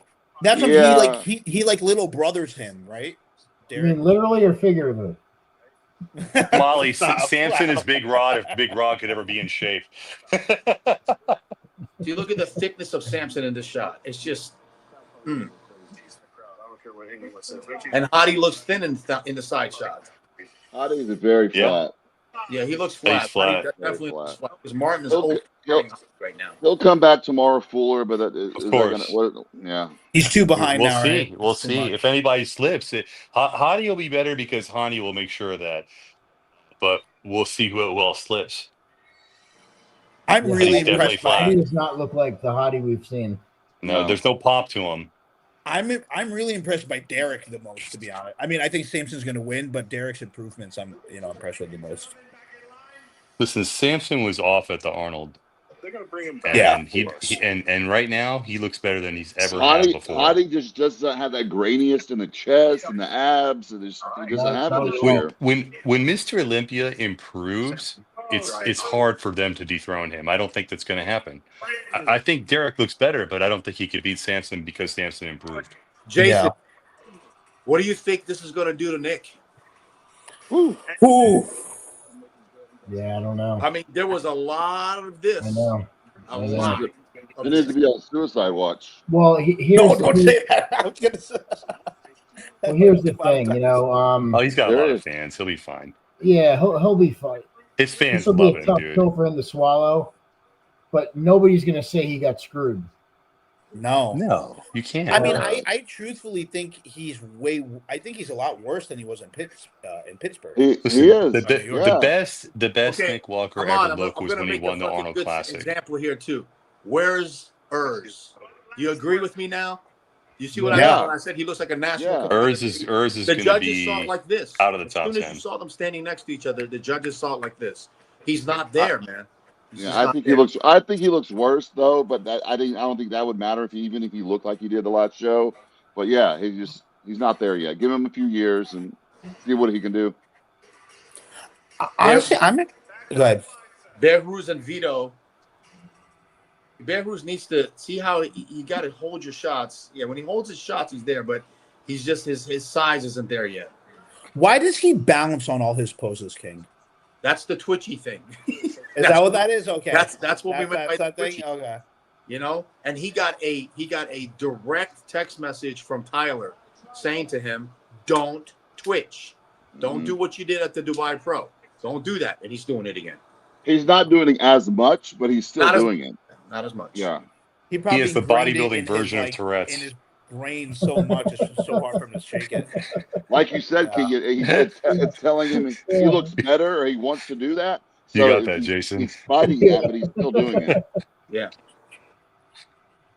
It really does look like that. This guy Tonio is really good, huh? Yeah, he's good. Tonio is a Dexter Jackson reincarnation, man. He looks better than they're giving him positioning for. You had him on the show a couple times. Really good guy too. I like this Jordan Hutchinson guy too a lot. I mean, he's not going to do that well, but I like his physique. He's a good bodybuilder. Good debut. Here we go. Tonio and Vito switch. No. That's racist. They got Tonio in 8th right now. Brandon in 7th. Konak in 9th. If Behruz had Hadi Chupan confidence, he would look so much better on stage, man. With that mean look on his face, twitching and stuff like that, that's not doing it, man. No. That's not doing it. Look at Tonio, big smile. Look at Brandon, big smile. Look at Behruz. He's upset. You can't do that, man. You cannot do that at the Olympia level. Judges don't like that. No. Still go through the poses, have a smile, try your hardest. Don't start giving up. Yeah, and he looks good. Behruz is comparing very well with with good Vito. I mean, hey man, it's your first Olympia. You made it. You made it here. You know, keep the energy. Yeah, especially at a time like this, he made it here. Really, it's a miracle they did. Can any of these guys push Nick out of the top 6? You think, or no? I don't think so. Well, it's going to be anybody. They're talking Brandon and Tonio. Nick doesn't look good, man. Nick doesn't look good, but I think he just might be too much muscularity to get pushed out. You could pull him out in a comparison to really fight for that. That'll absolutely destroy. They him, could man. do that. They could do that. I wouldn't be surprised. I mean, look what they did to Big Ramy. He was, first place, and he dropped to 5th that year. Yeah. I mean, anything can happen. The cameraman didn't let us get a really good shot of all their rear deltoid biceps. If I would have told any of you guys 1 hour ago that Nick Walker would be in 6th place, you guys would have thought I was smoking crack. Yeah. Hey, I had him at 5th. I had him at like 4th, 5th. Yeah, I had him in 5th. I had him 3rd. I had him at a Derek and I had a Hadi. Well, dude, this is not the Nick I was expecting to see. What does Nick do from here? What does he do? Where does he go? What's his mentality? Does he still think he can win the Olympia like he truly believed before this show? What does he do?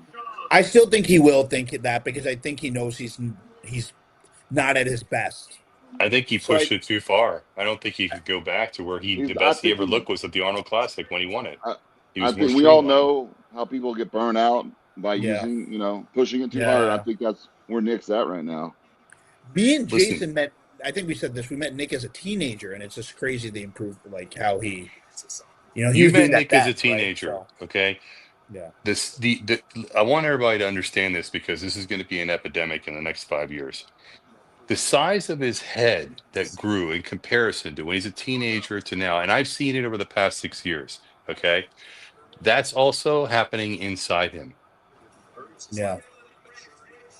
You can't go with the mentality, Armand. You know this though. You can't go with the mentality that I did 8 IUs for this show, so next show I got to do 10, and this show I got to do 12. Well, then what are you going to end up doing? 18 IUs a show? I mean, come on. King and I spoke about it the other day. We saw the picture like from his last Olympia a week out, and then this Olympia from like a week out, and then he had the hair. He still had a good look to his face. And he totally destroyed his face, like a toxic look, very different. Like he looks good. Does it remind you of Dallas McCarver a little bit?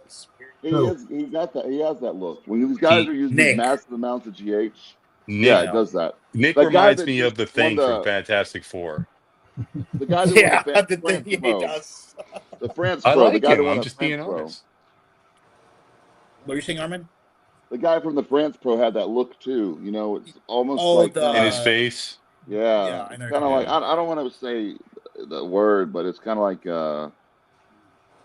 acromegalia.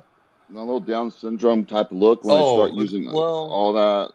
I think Nick is always like that. I think he's a little autism, a little bit. No, I think that's how he can dial in. That doesn't make you look a certain way. I'm talking about the physical state of his face. I know what you mean. I was trying to be nice. Yeah. It's just too much GH. You're not the only one that sees that. Yeah, I think. I don't know what Nick does. I don't know. Does he do the Arnold? Does he shut it down? He's not going to retire. Well, he's going to want to qualify for the following year. He's young. Yeah. He's not done. Yeah. But unfortunately, when you got your midsections already grown out, the only way you can really get rid of that is not eat for a while and fast and let it shrink down. I don't think he's going to be willing to do that. Yeah. But that's the only way to do it, right, Armand? It's got to atrophy, Yeah, and when you atrophy, you got to stop fast. using it. Yeah, when you fast, you like get food poisoning. You know how much your waist gets, how much smaller it gets. Yeah, if he would have had food poisoning before this, he might have won. Yeah, he's, I'm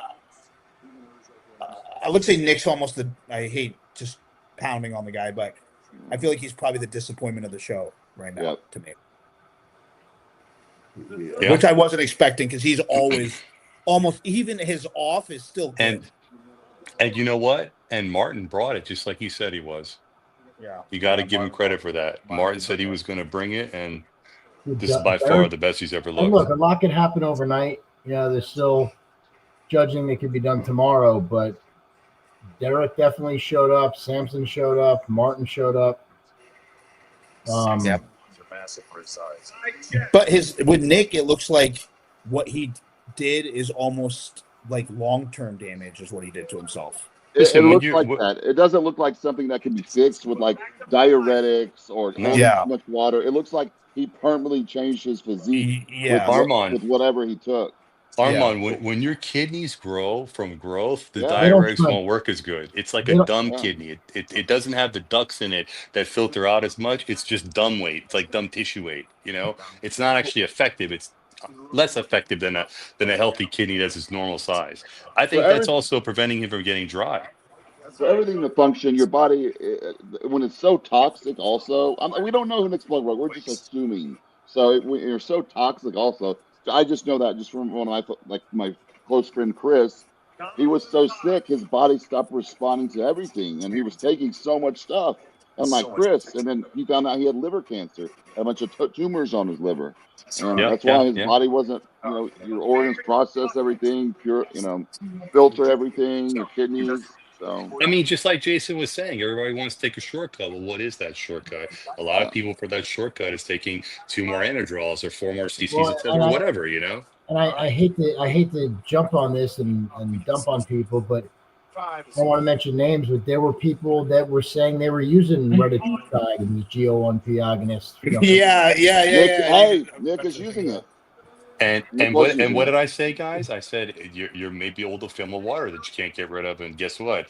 Looked like he had a film of water. Look at Jason. Nick was promoting it on. Look at this call out. I know. Did I had guys argue? I did a debunk video on, and I had guys arguing with me. Well, Nick does it, so we could. Yeah. I'm like, what do you think you're Nick Walker? And again, you don't see these guys using it for a show, and let's see what the after effects are. If your digestion is slowed down, you're not going to get rid of water as quick. They did that with Nick, what you just said. They put him with these guys now. Mm-hmm. If your digestion is slowed down, you're not going to get rid of water. Jason, his coach. Brandon looks better than Nick in this shot. What am I? Martin definitely looks better. His coach, I'm not going to name his name, but his coach, I got a classic physique guy from him, and that's the guy. I took him off the retatrutide, and then we changed up his program, and he literally gained a ton of muscle in like a 2-month period, dramatically changed. And Jason, we know his coach. I know. Yeah, and so Nick has been using the Retta and been, telling people, hey, and promoting it too. I don't know. Is he selling it, Jason, or is he just like giving it? What is he doing? Probably using his code. I don't know, but he was definitely use your code and all that. Yeah, use his code for it. Yeah. So hold on. So wait, Nick and Martin are in this. Okay. Tonio's rear delt bicep. That means you have your top 4. This is for 5th, 6th, 7th, 8th, 9th, and 10th. So that means Andrew's beating them both too? Andrew's in the top 4 right now. Yep. He's beating Martin. I called that. And you have Hottie either 3rd or 4th. 3rd probably. Samson. I mean with Andrew Jack. And you have Samson and Derek your top 2. I think Martin thought he was up in the mix, right? I had him in the mix too. Yeah, I thought he was going to be in the top 4. It depends. He might be, I Well, guess what's unless it it goes do? against They Andrew. still got tomorrow. Jason, look They at still this got shot tomorrow. here. Look at this shot. Look, Nick is straight up and down, bro. Yeah. Do you guys have Brandon Curry ahead of Nick in this? Nick doesn't look good, man. When you look at all these guys, your eyes go to Nick, and like that guy, he has no abs. Yeah. Like when he's just standing there, like he's flexing now, but his abs are washed out. Yep. Here you go. Here's where he moves ahead right now. Like King says, and Jason, the quads. I mean, They look different from everybody on stage. His quads. So right now, Martin's in 5th. There's no separation in his quads. They're just big blobs. But yeah, like you said it right, Armand. What, like in these shots, he gets very exposed. Yeah. He gets really exposed. I mean, he just has so much overwhelming muscularity, but I don't know how much it's going to carry him because Martin's symmetry is so much better. Of course. Yeah, Martin crushes him like easily. Martin's waist exposes Nick's waist so bad. Yeah, Martin just needs more size. It's two total opposites. You know, Nick's he'll too be much. there. He's young.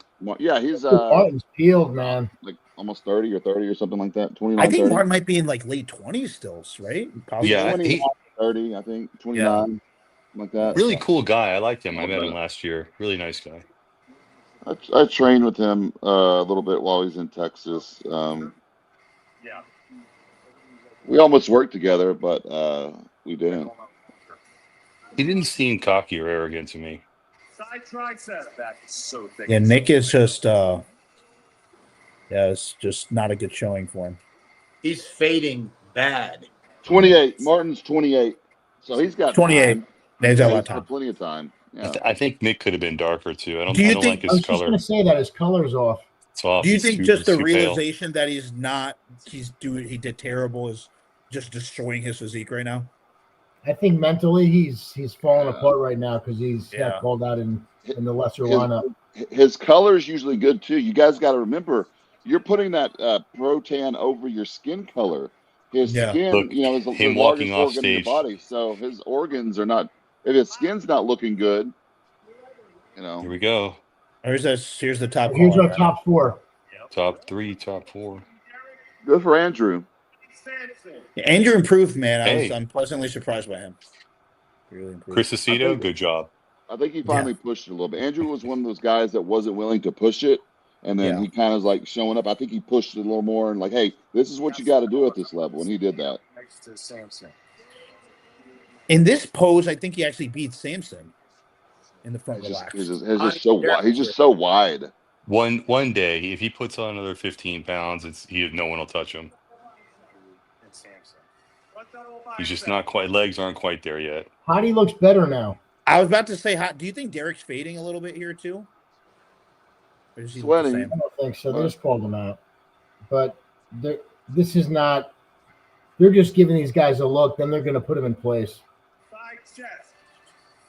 It's funny how similar Andrew and Samson are, and then how similar Derek and Hottie are. Right. Yeah. Those two different body types. Definitely looks a little smaller, especially compared to Andrew. Right? He looks much more slight. Andrew looks good, man. Andrew's really impressive. Yeah, the back pose. Andrew's back looks bigger. He finally did it right. Yeah. Nick really beats Hottie here, huh? On these back shots. Hottie's very disappointing. Look at the hamstrings and everything. Hottie definitely doesn't look any bigger than he did before. He looks the same. Good, yeah. Looks kind of smaller, actually. He doesn't look as good as he did last year. Hottie doesn't have that like insane granite Branch Warren conditioning that he usually has. It's not not the same. That's what I said earlier. Like from the front, like usually if the back is the problem, the front it's not there either this year. So Derek still. Andrew looks really good here, man. Full. Andrew looks really, really good here. Oh, here we go. You guys are working. Usually that's where Derek thrives, but now Hottie, like unlike last year, Hottie and Derek switched. It looks like Derek's breathing pretty heavy, so he's tired. Yeah. Dude, Samson does look very thin though next to Derek. Samson looks like he's fading. Look at the legs, especially in the legs. Yeah. The leg thickness. Samson's looking like he's going flat. Yeah. Yeah.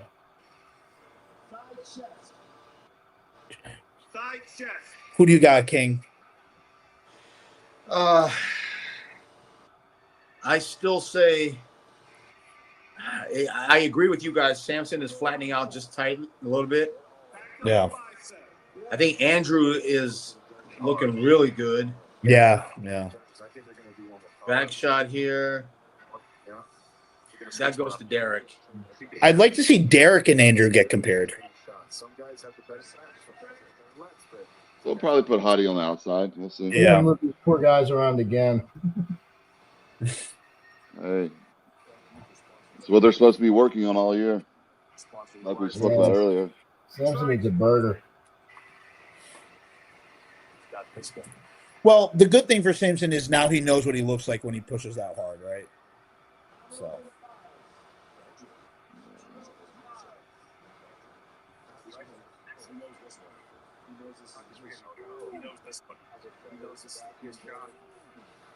You might be right, Armand. It might be Derek who ends up winning this. This is a pretty crazy I got Derek. I think Samson's flattening out more and more, and we'll see what happens tomorrow. Also, it might just come. It might just come down to tomorrow. Yep. Wiped him off to try to oil him back up. Yeah. Take a great shot for Samson. If you're Andrew, you gotta keep stepping forward. Yeah. You gotta pose down right now. You can't stand in the back. You gotta go in there. You gotta want this end. Look at that. He actually wants it. Back in line. That's it. Prejudging. Round one. Back to you, Bob. All right, ladies. Keep your Olympia contenders. Again, if you're Andrew, keep posing. Get closer to them. Get harder and get harder. Man. What does Nick Walker do for tomorrow? Like, does he just try to come? Like, I don't even know what his strategy would be.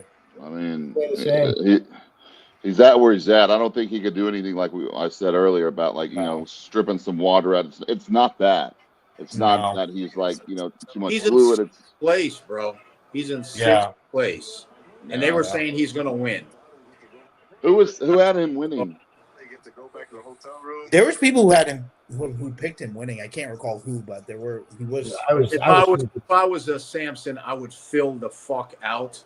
Yeah. He needs food. Yeah. He needs to fill out. Derek, just keep it going. Food and insulin. Just rest. Hottie was coming on at the end a little bit right there, and Andrew was coming on. The two that were coming on at the end were Andrew and Hottie. Yeah. And Derek. Yeah. All right. It is what it is. Yeah. All right, boys, I got to cut it short. Yeah, me too, man. All right, guys. Peace. It's 3 hours. It's me and you, bro. Yeah. Thank you for staying on. But so, what do you think, Armand, for the two? Dude, this is ridiculous that it goes this late. This is absurd. What time is it by you right now? It's midnight here. Dude, if you got to cut out, go ahead. I can take over this thing by myself. Don't worry about it. I'm going to go pee real quick, and then I'll see what they look like, and I'll head out. All right. Shower. All right, Phil, we're now joined by Rob. Oh, yes. I'll get showered. Thanks for having me. We need you in this division, okay? Otherwise, we look very perverted. Oh, Just two guys talking about glutes for 25 minutes. we've been looking at glutes for 25 minutes. But they were Andrew Jacks. I think I had a wellness suit on there, but seen a lot of it today. Look at these ladies.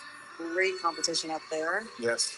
Now, what you see at Prejudge? Eduardo Becerra, how'd she do? Amazing. She did amazing. We have our, last year's champions decide. I ordered right up. So we'll just wrap up the men's finals. What you thought, because they're doing the women's wellness now. So otherwise, this is going to go till 4 a.m. Yeah. So what you think? You have top. You have Derek in first. Would you have Samson in second, or did you have Andrew or Hottie in second? Hold on, I was gonna put this on TikTok too. Yeah. Just to put it on my phone. Yeah.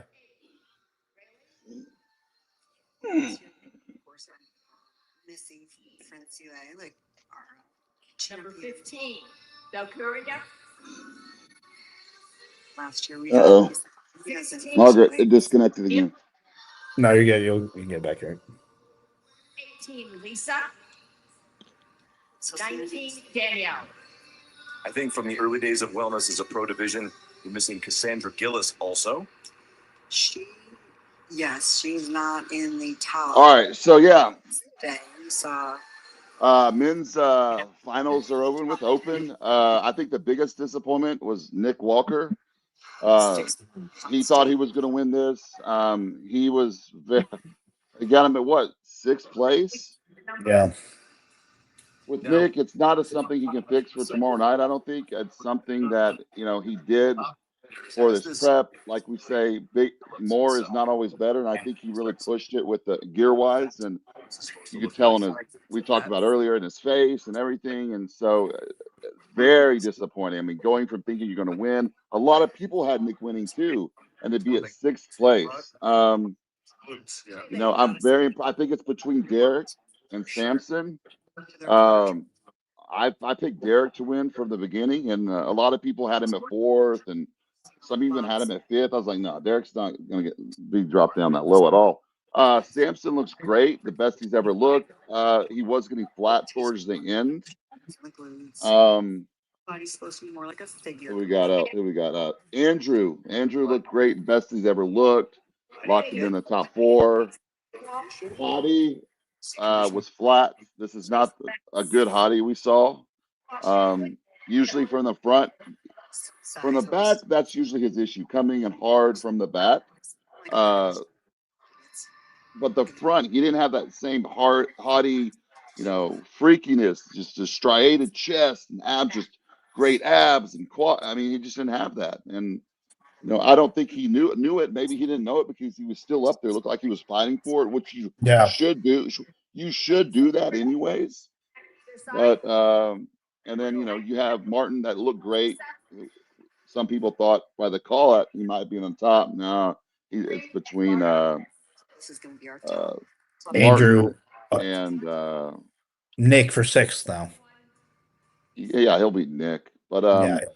Beirut's he's just got to get his quads bigger. He looked great upper body. The outer sweep is just not there.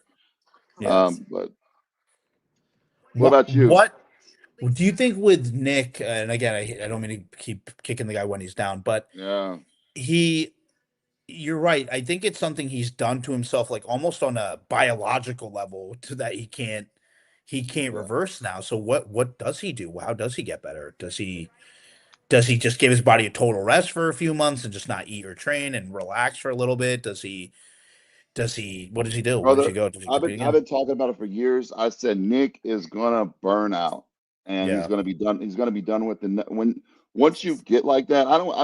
You remember Trey Brewer, right? Yeah. BSN guy. He's not a top caliber. He wasn't a top caliber pro or anything, but he came on the scene and people thought he was going to be next big thing. He was freaky.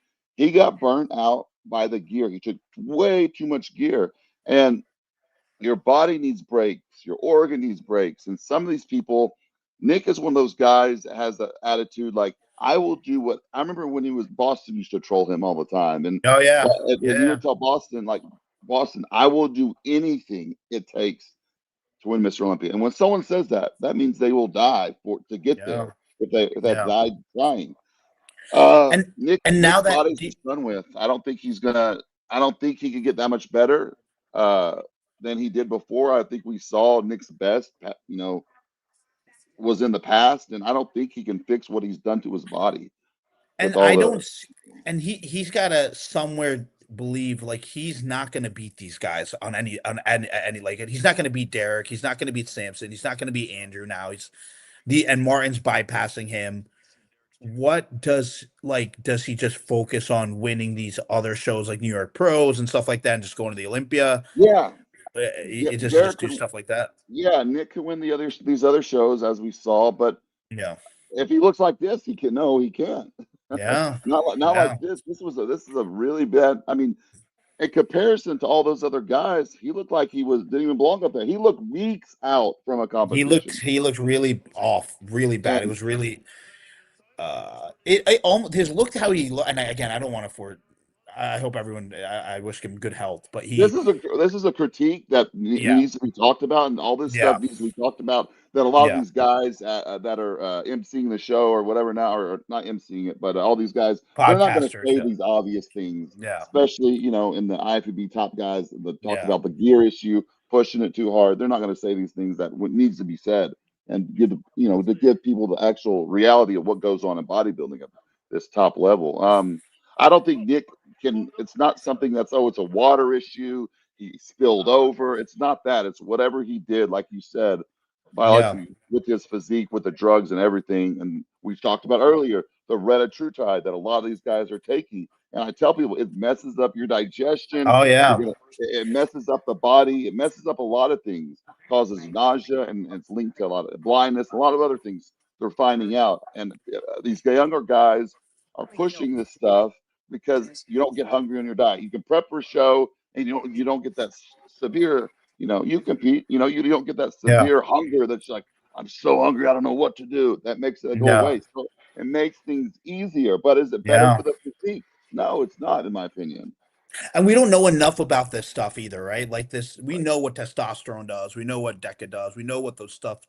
We haven't had decades of knowledge with these GLP-1s. With Nick, man, I honestly, you mentioned Trey Brewer. I'm gonna even compare him to almost. I hate saying it, like Dallas McCarver. I see like Dallas McCarver 2.0 with this with Nick. I hate saying that. I don't miss bad on anyone, but he just looked not. He looked like very obviously competing is not healthy, but he looks not healthy. He just doesn't look good. He just so leading into it, the face, like we talked about, the face, the facial changes in just a couple years. I mean, he looks like a whole different person facial wise.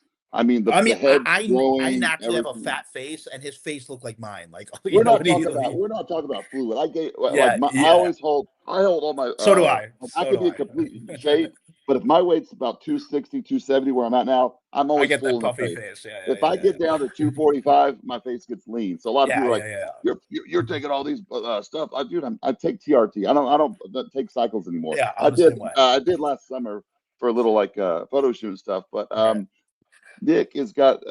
I think he needs to focus on his health. I think, you know, we don't know what his health is. Hey, is his blood work good and all that? No, I don't think so. I think it's impossible for it to be. You know, so Nick, I think needs to really worry about his health and kind of look at his life. You know, there's life after bodybuilding. I say it all the time. When, you know, people are coming up in bodybuilding in your 20s, you don't think about, hey, I'm going to be in my 30s one day. I'm going to have children. You know, I don't know if do you have any kids or no? No. Okay. Well, we're trying next year. Awesome. Once you have kids, your whole outlook on life changes. Once I had my daughter, I have a daughter and son. Once I had my daughter, she was my firstborn. I'm like, what is this bodybuilding I'm doing? This is my life's completely different now. My priorities are different, and that's when I retired from bodybuilding. And I think he also, you have to be honest of like where you stand too, right? Like where you are in competing. If you know, he's gotta. I mean, his goal was, I want to be Mr. Olympia. That was, I want to be Mr. Olympia. Like, it's not, obviously not everyone can be Mr. Olympia. So it's, I don't see it happening now, especially after tonight. I don't see that ever happening. I don't even ever see him really even winning like an Arnold again. I don't think that's going to happen either. I think these guys are passing him by now. I think the things that made him really great, his structure was muscularity and conditioning, and those things eventually they can't last forever. So no, and like the legs, the whole vein stuff and all that, he's got critique about all that. It's gotten worse. It got worse. He got significantly worse from Pittsburgh. Significantly worse. His quads looked way better at Pittsburgh. Now it's just like straight up and down. And there's no sweeps. No sweep at all. I think he needs to reevaluate his life, what he's doing with it. And there's life after bodybuilding. A lot of these guys, you know, they never make it there because they pass away. We see it all the time. Someone else is passing away in their 30s, 20s. I mean, at young ages. It doesn't have to be like that, guys. There's a lot of life to live out there. It's not just bodybuilding. And you see that once you open a new chapter in your life. And I think a lot of people, you know, I don't know what the beliefs are, whatever, but God does certain things in your life for you to take different paths, and maybe take a sign, right? There's a sign. I think God's giving him a sign, like, hey man, you need to reevaluate everything. I don't want to take too much of your time, but I know you you coach. I know you coach a lot of high level people. I know you don't really brag about who your clientele is, but I know you coach a lot of high level people. I don't coach as much high level anymore as I used to. I do way more lifestyle just because these younger guys, they're not coachable anymore, man. They're not coachable. They want to listen to 10 different people or like, oh, I heard this on YouTube or I heard this coach say this. You know how many people I've they don't done want to just consults listen to with. you. Yeah. I said, I don't use Red the True Tribe within my prep at all. And they didn't want to work with me because I did not believe in using that. And they're like, oh, wow, it's just a cheat code. Like everybody says, I'm like, I do not believe in it. It does not make your physique better. It might make things easier, but in the long run, it does not make your physique better. So, but my question to you as a guy who coaches and has coached a ton of people, coached a lot of competitors, coached a lot of lifestyle. 20 years now, Let's say Nick comes to you tomorrow. He wants to hire you as his coach. And he's like, listen, man, I want to, and he's like, he's dead set on competing next year. That's going to happen. What are the steps you take with him? What do you do first? How does he get better? Brother, a lot of people have come to me and wanted to compete, and I've dead honest with them. Unlike a lot of these other coaches, 99% of them, I say, listen, even some of my clients I had for years, I said, hey, I think this is in the road for you. Like, I don't think your body can get any better. And I think, hey, retire. This is the best we could look. Maybe those days are in the past. And I tell them, like, I can't do anything with your body. Everything has a lifespan. And when your body gets past a certain point, it's not gonna get any better. It's just gonna get worse. And we've seen those guys over the years. They try and they keep coming back and they get worse and worse and worse. And you got to know when your time from bodybuilding is to exit at this top level. And when it's your time to go, you rather go out on top than on the bottom and looking horrible and be like, man, that's the last memory I have of this bodybuilder on the Olympia stage or this top level is this memory. And I think that's I would tell Nick that at this point. I would say I can't help you get any better. That's what I would tell Nick. And the one thing with Nick too is, and I have to respect him for it, man. He threw everything to be his best. He's done everything. He crossed every limit. He pushed every box. He pushed everything to the max. And and sometimes you do that with stuff and you just don't get what you wanted which is fine. But he did it right. So you would. He tried. I hate saying it. Yeah, he tried. He did it. He did it. He gave it his all. I think he gave it his all. I think he gave it 100, and there's nothing wrong with that. You gave it 100%. At least you can look at yourself and be like, "Hey, man, I gave it 100%. It just wasn't for me." So, I think his corner, like you said, he made top bodybuilder in the world for years. I mean, that's a huge achievement. I know he's he still going to be Olympia. sixth in the world. He's still sixth in the world, right? So he's still a great bodybuilder, but it's just to where he wants to be or hopes to be. It's just not going to happen. It's just if his health. I would tell him this. I'd be like, Nick, if your health is okay and you do these certain tests, not just blood work, you need to check your heart out. You need to see if there's blockages. You need to see if your heart is functioning okay. Because a lot of people get blood work, but their heart isn't okay. And I always send people for, like Dave says, goes to get a CT cardio scan of your heart, get a calcium score, see what's going on with your heart, not just blood work. And if he was healthy, I would say, listen, you can still win some, smaller shows, but I think your time at this top level is not there. And hey, maybe he can prove people wrong, but I don't think he should try because I think his health, he's jeopardizing his health. I think would you advise, again, I hate to make this a Nick bashing thing with it, but we're not bashing him. It's not bashing. We're not bad. I'm speaking the truth. Do you think would you advise, let's say you're in his family or in his camp, would you almost advise retirement for him? How old is Nick? 33? He's probably about my age. I'm 34, so he's a couple years younger than me, maybe 30, 31, 32. I mean, I don't know how his family is. I'll tell you about this. When I was competing in 2011, that's the year I was supposed to turn pro. Like, everybody's like, you're going to turn pro and all this. I had some legal issues 2 weeks out. I got my house raided for something I didn't do. It got cleared up. All the judges knew, and I didn't turn pro that year. I had to have a shoulder surgery. Hani was my coach at this time. He's like, dude, the judges said, just get that stuff cleared back. Where they're not going to give you the first place. Even Ron Harris wrote a thing. I'm not going to make this about be good. But I was supposed to do the USAs, and they're like, do the USAs, and you'll get your pro card here. Just bring the same package. I never got to do that because I had shoulder surgery, went to the best surgeon. He fixed one thing in my shoulder, but my labrum was torn too. He didn't fix it, so I had to go back in, have a second shoulder surgery. That put me out from upper body training for 2 years. No upper body training at all. So at that time, I watched all these guys I was beating just passing me up. Then my mom got sick, and at that time, she was like, "Hey, like, I think this is a sign, for maybe to look at other things in life. And she was straight up with me. She's like, she was my biggest fan also. She was sick of this time of she got stage 4 breast cancer, and I spent the last year not really working, just time with her. And she Yeah. told me, like, listen, there's more to life than this bodybuilding. I think this is a sign, from God for you to, look at other things. And Yeah. looking back at that, she was 100% right. I was depressed for a while. I came back Yeah. in 2014. I competed just for fun that year because she passed away and I needed my mind to be busy. Sure. I competed a few times that year, but I was like, I don't have this bodybuilding bug anymore. It's not for me. You didn't I'm have the not, fire to be no, like, I got to get my pro card and this is everything. no. And And I yeah. was never at that level where I was like, I'm good. If I ever make it to like the Olympia stage, then I might push it with the gear. I didn't even take much stuff until I met Hani. Then he was like, "Hey, bro, what you're taking, brother, is like novice type stuff. You got to up it a little bit because I was going off my genetics for a while." Even Right. Dave was like, "You're really good, and hey, if I maybe made it longer and I didn't get injured, maybe I could have done it, not pushing the limit like a lot of these guys." I But mean, if you waited out enough, you probably would have got a Masters Pro card or something too. yeah, You know, I could yeah, maybe do yeah, that now, but that yeah, doesn't yeah. do anything.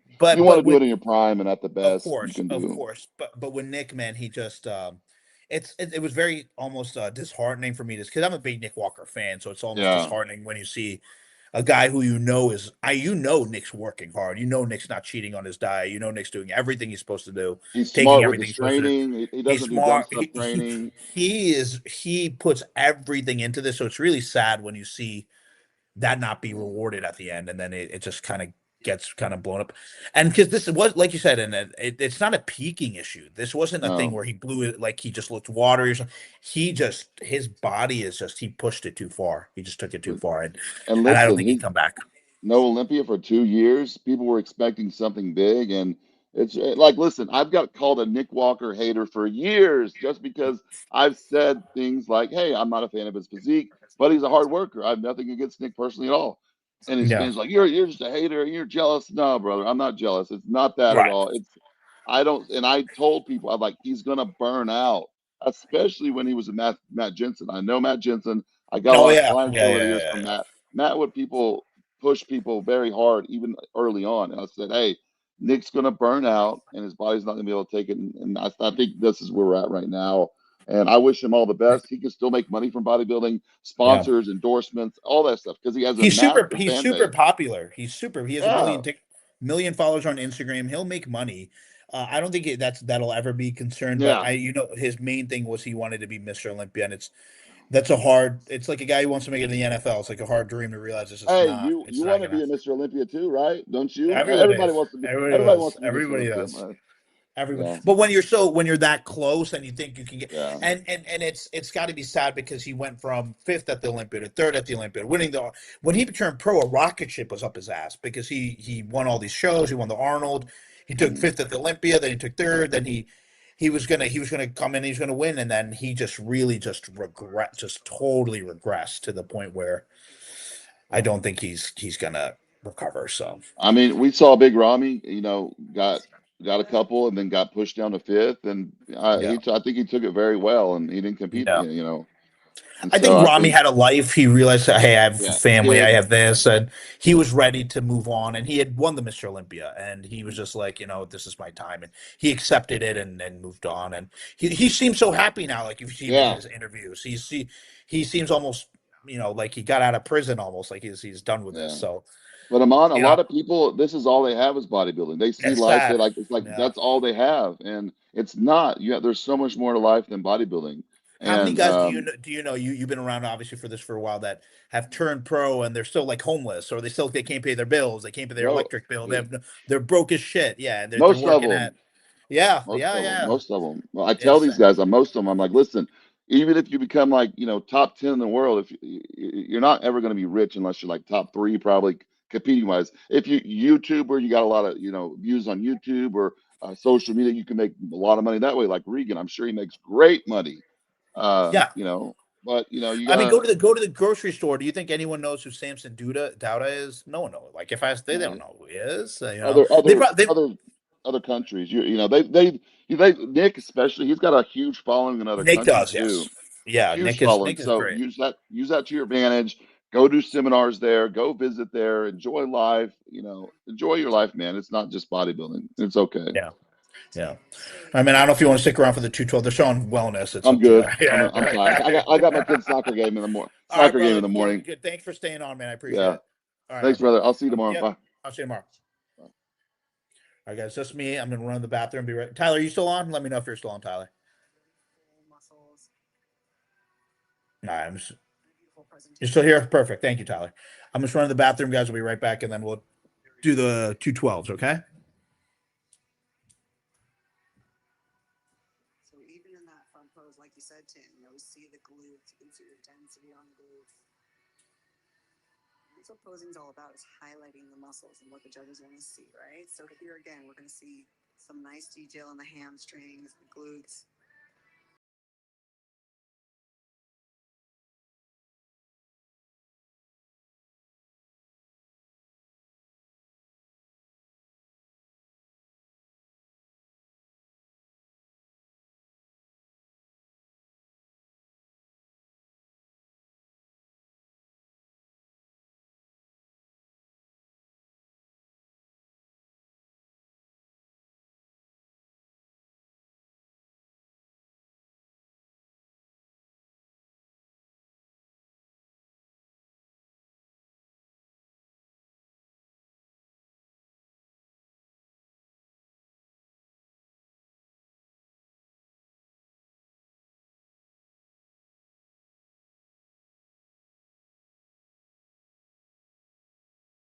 Back. All right, guys, I'm back. So, yeah, me and Amin were talking about Nick Walker, and we were talking about how, possibly that, he's done something to his body to where he probably can't come back, and I do agree with this. So we're on wellness now. All right. Let's see. Looks like they're going to crown the champion here. Will be Eduardo or Lisa. And we might have another confirmation round, because again, it's not until it's over. We're going Yeah, I guess. Sandy says, we're good, Bob. Let's see if they run them through another.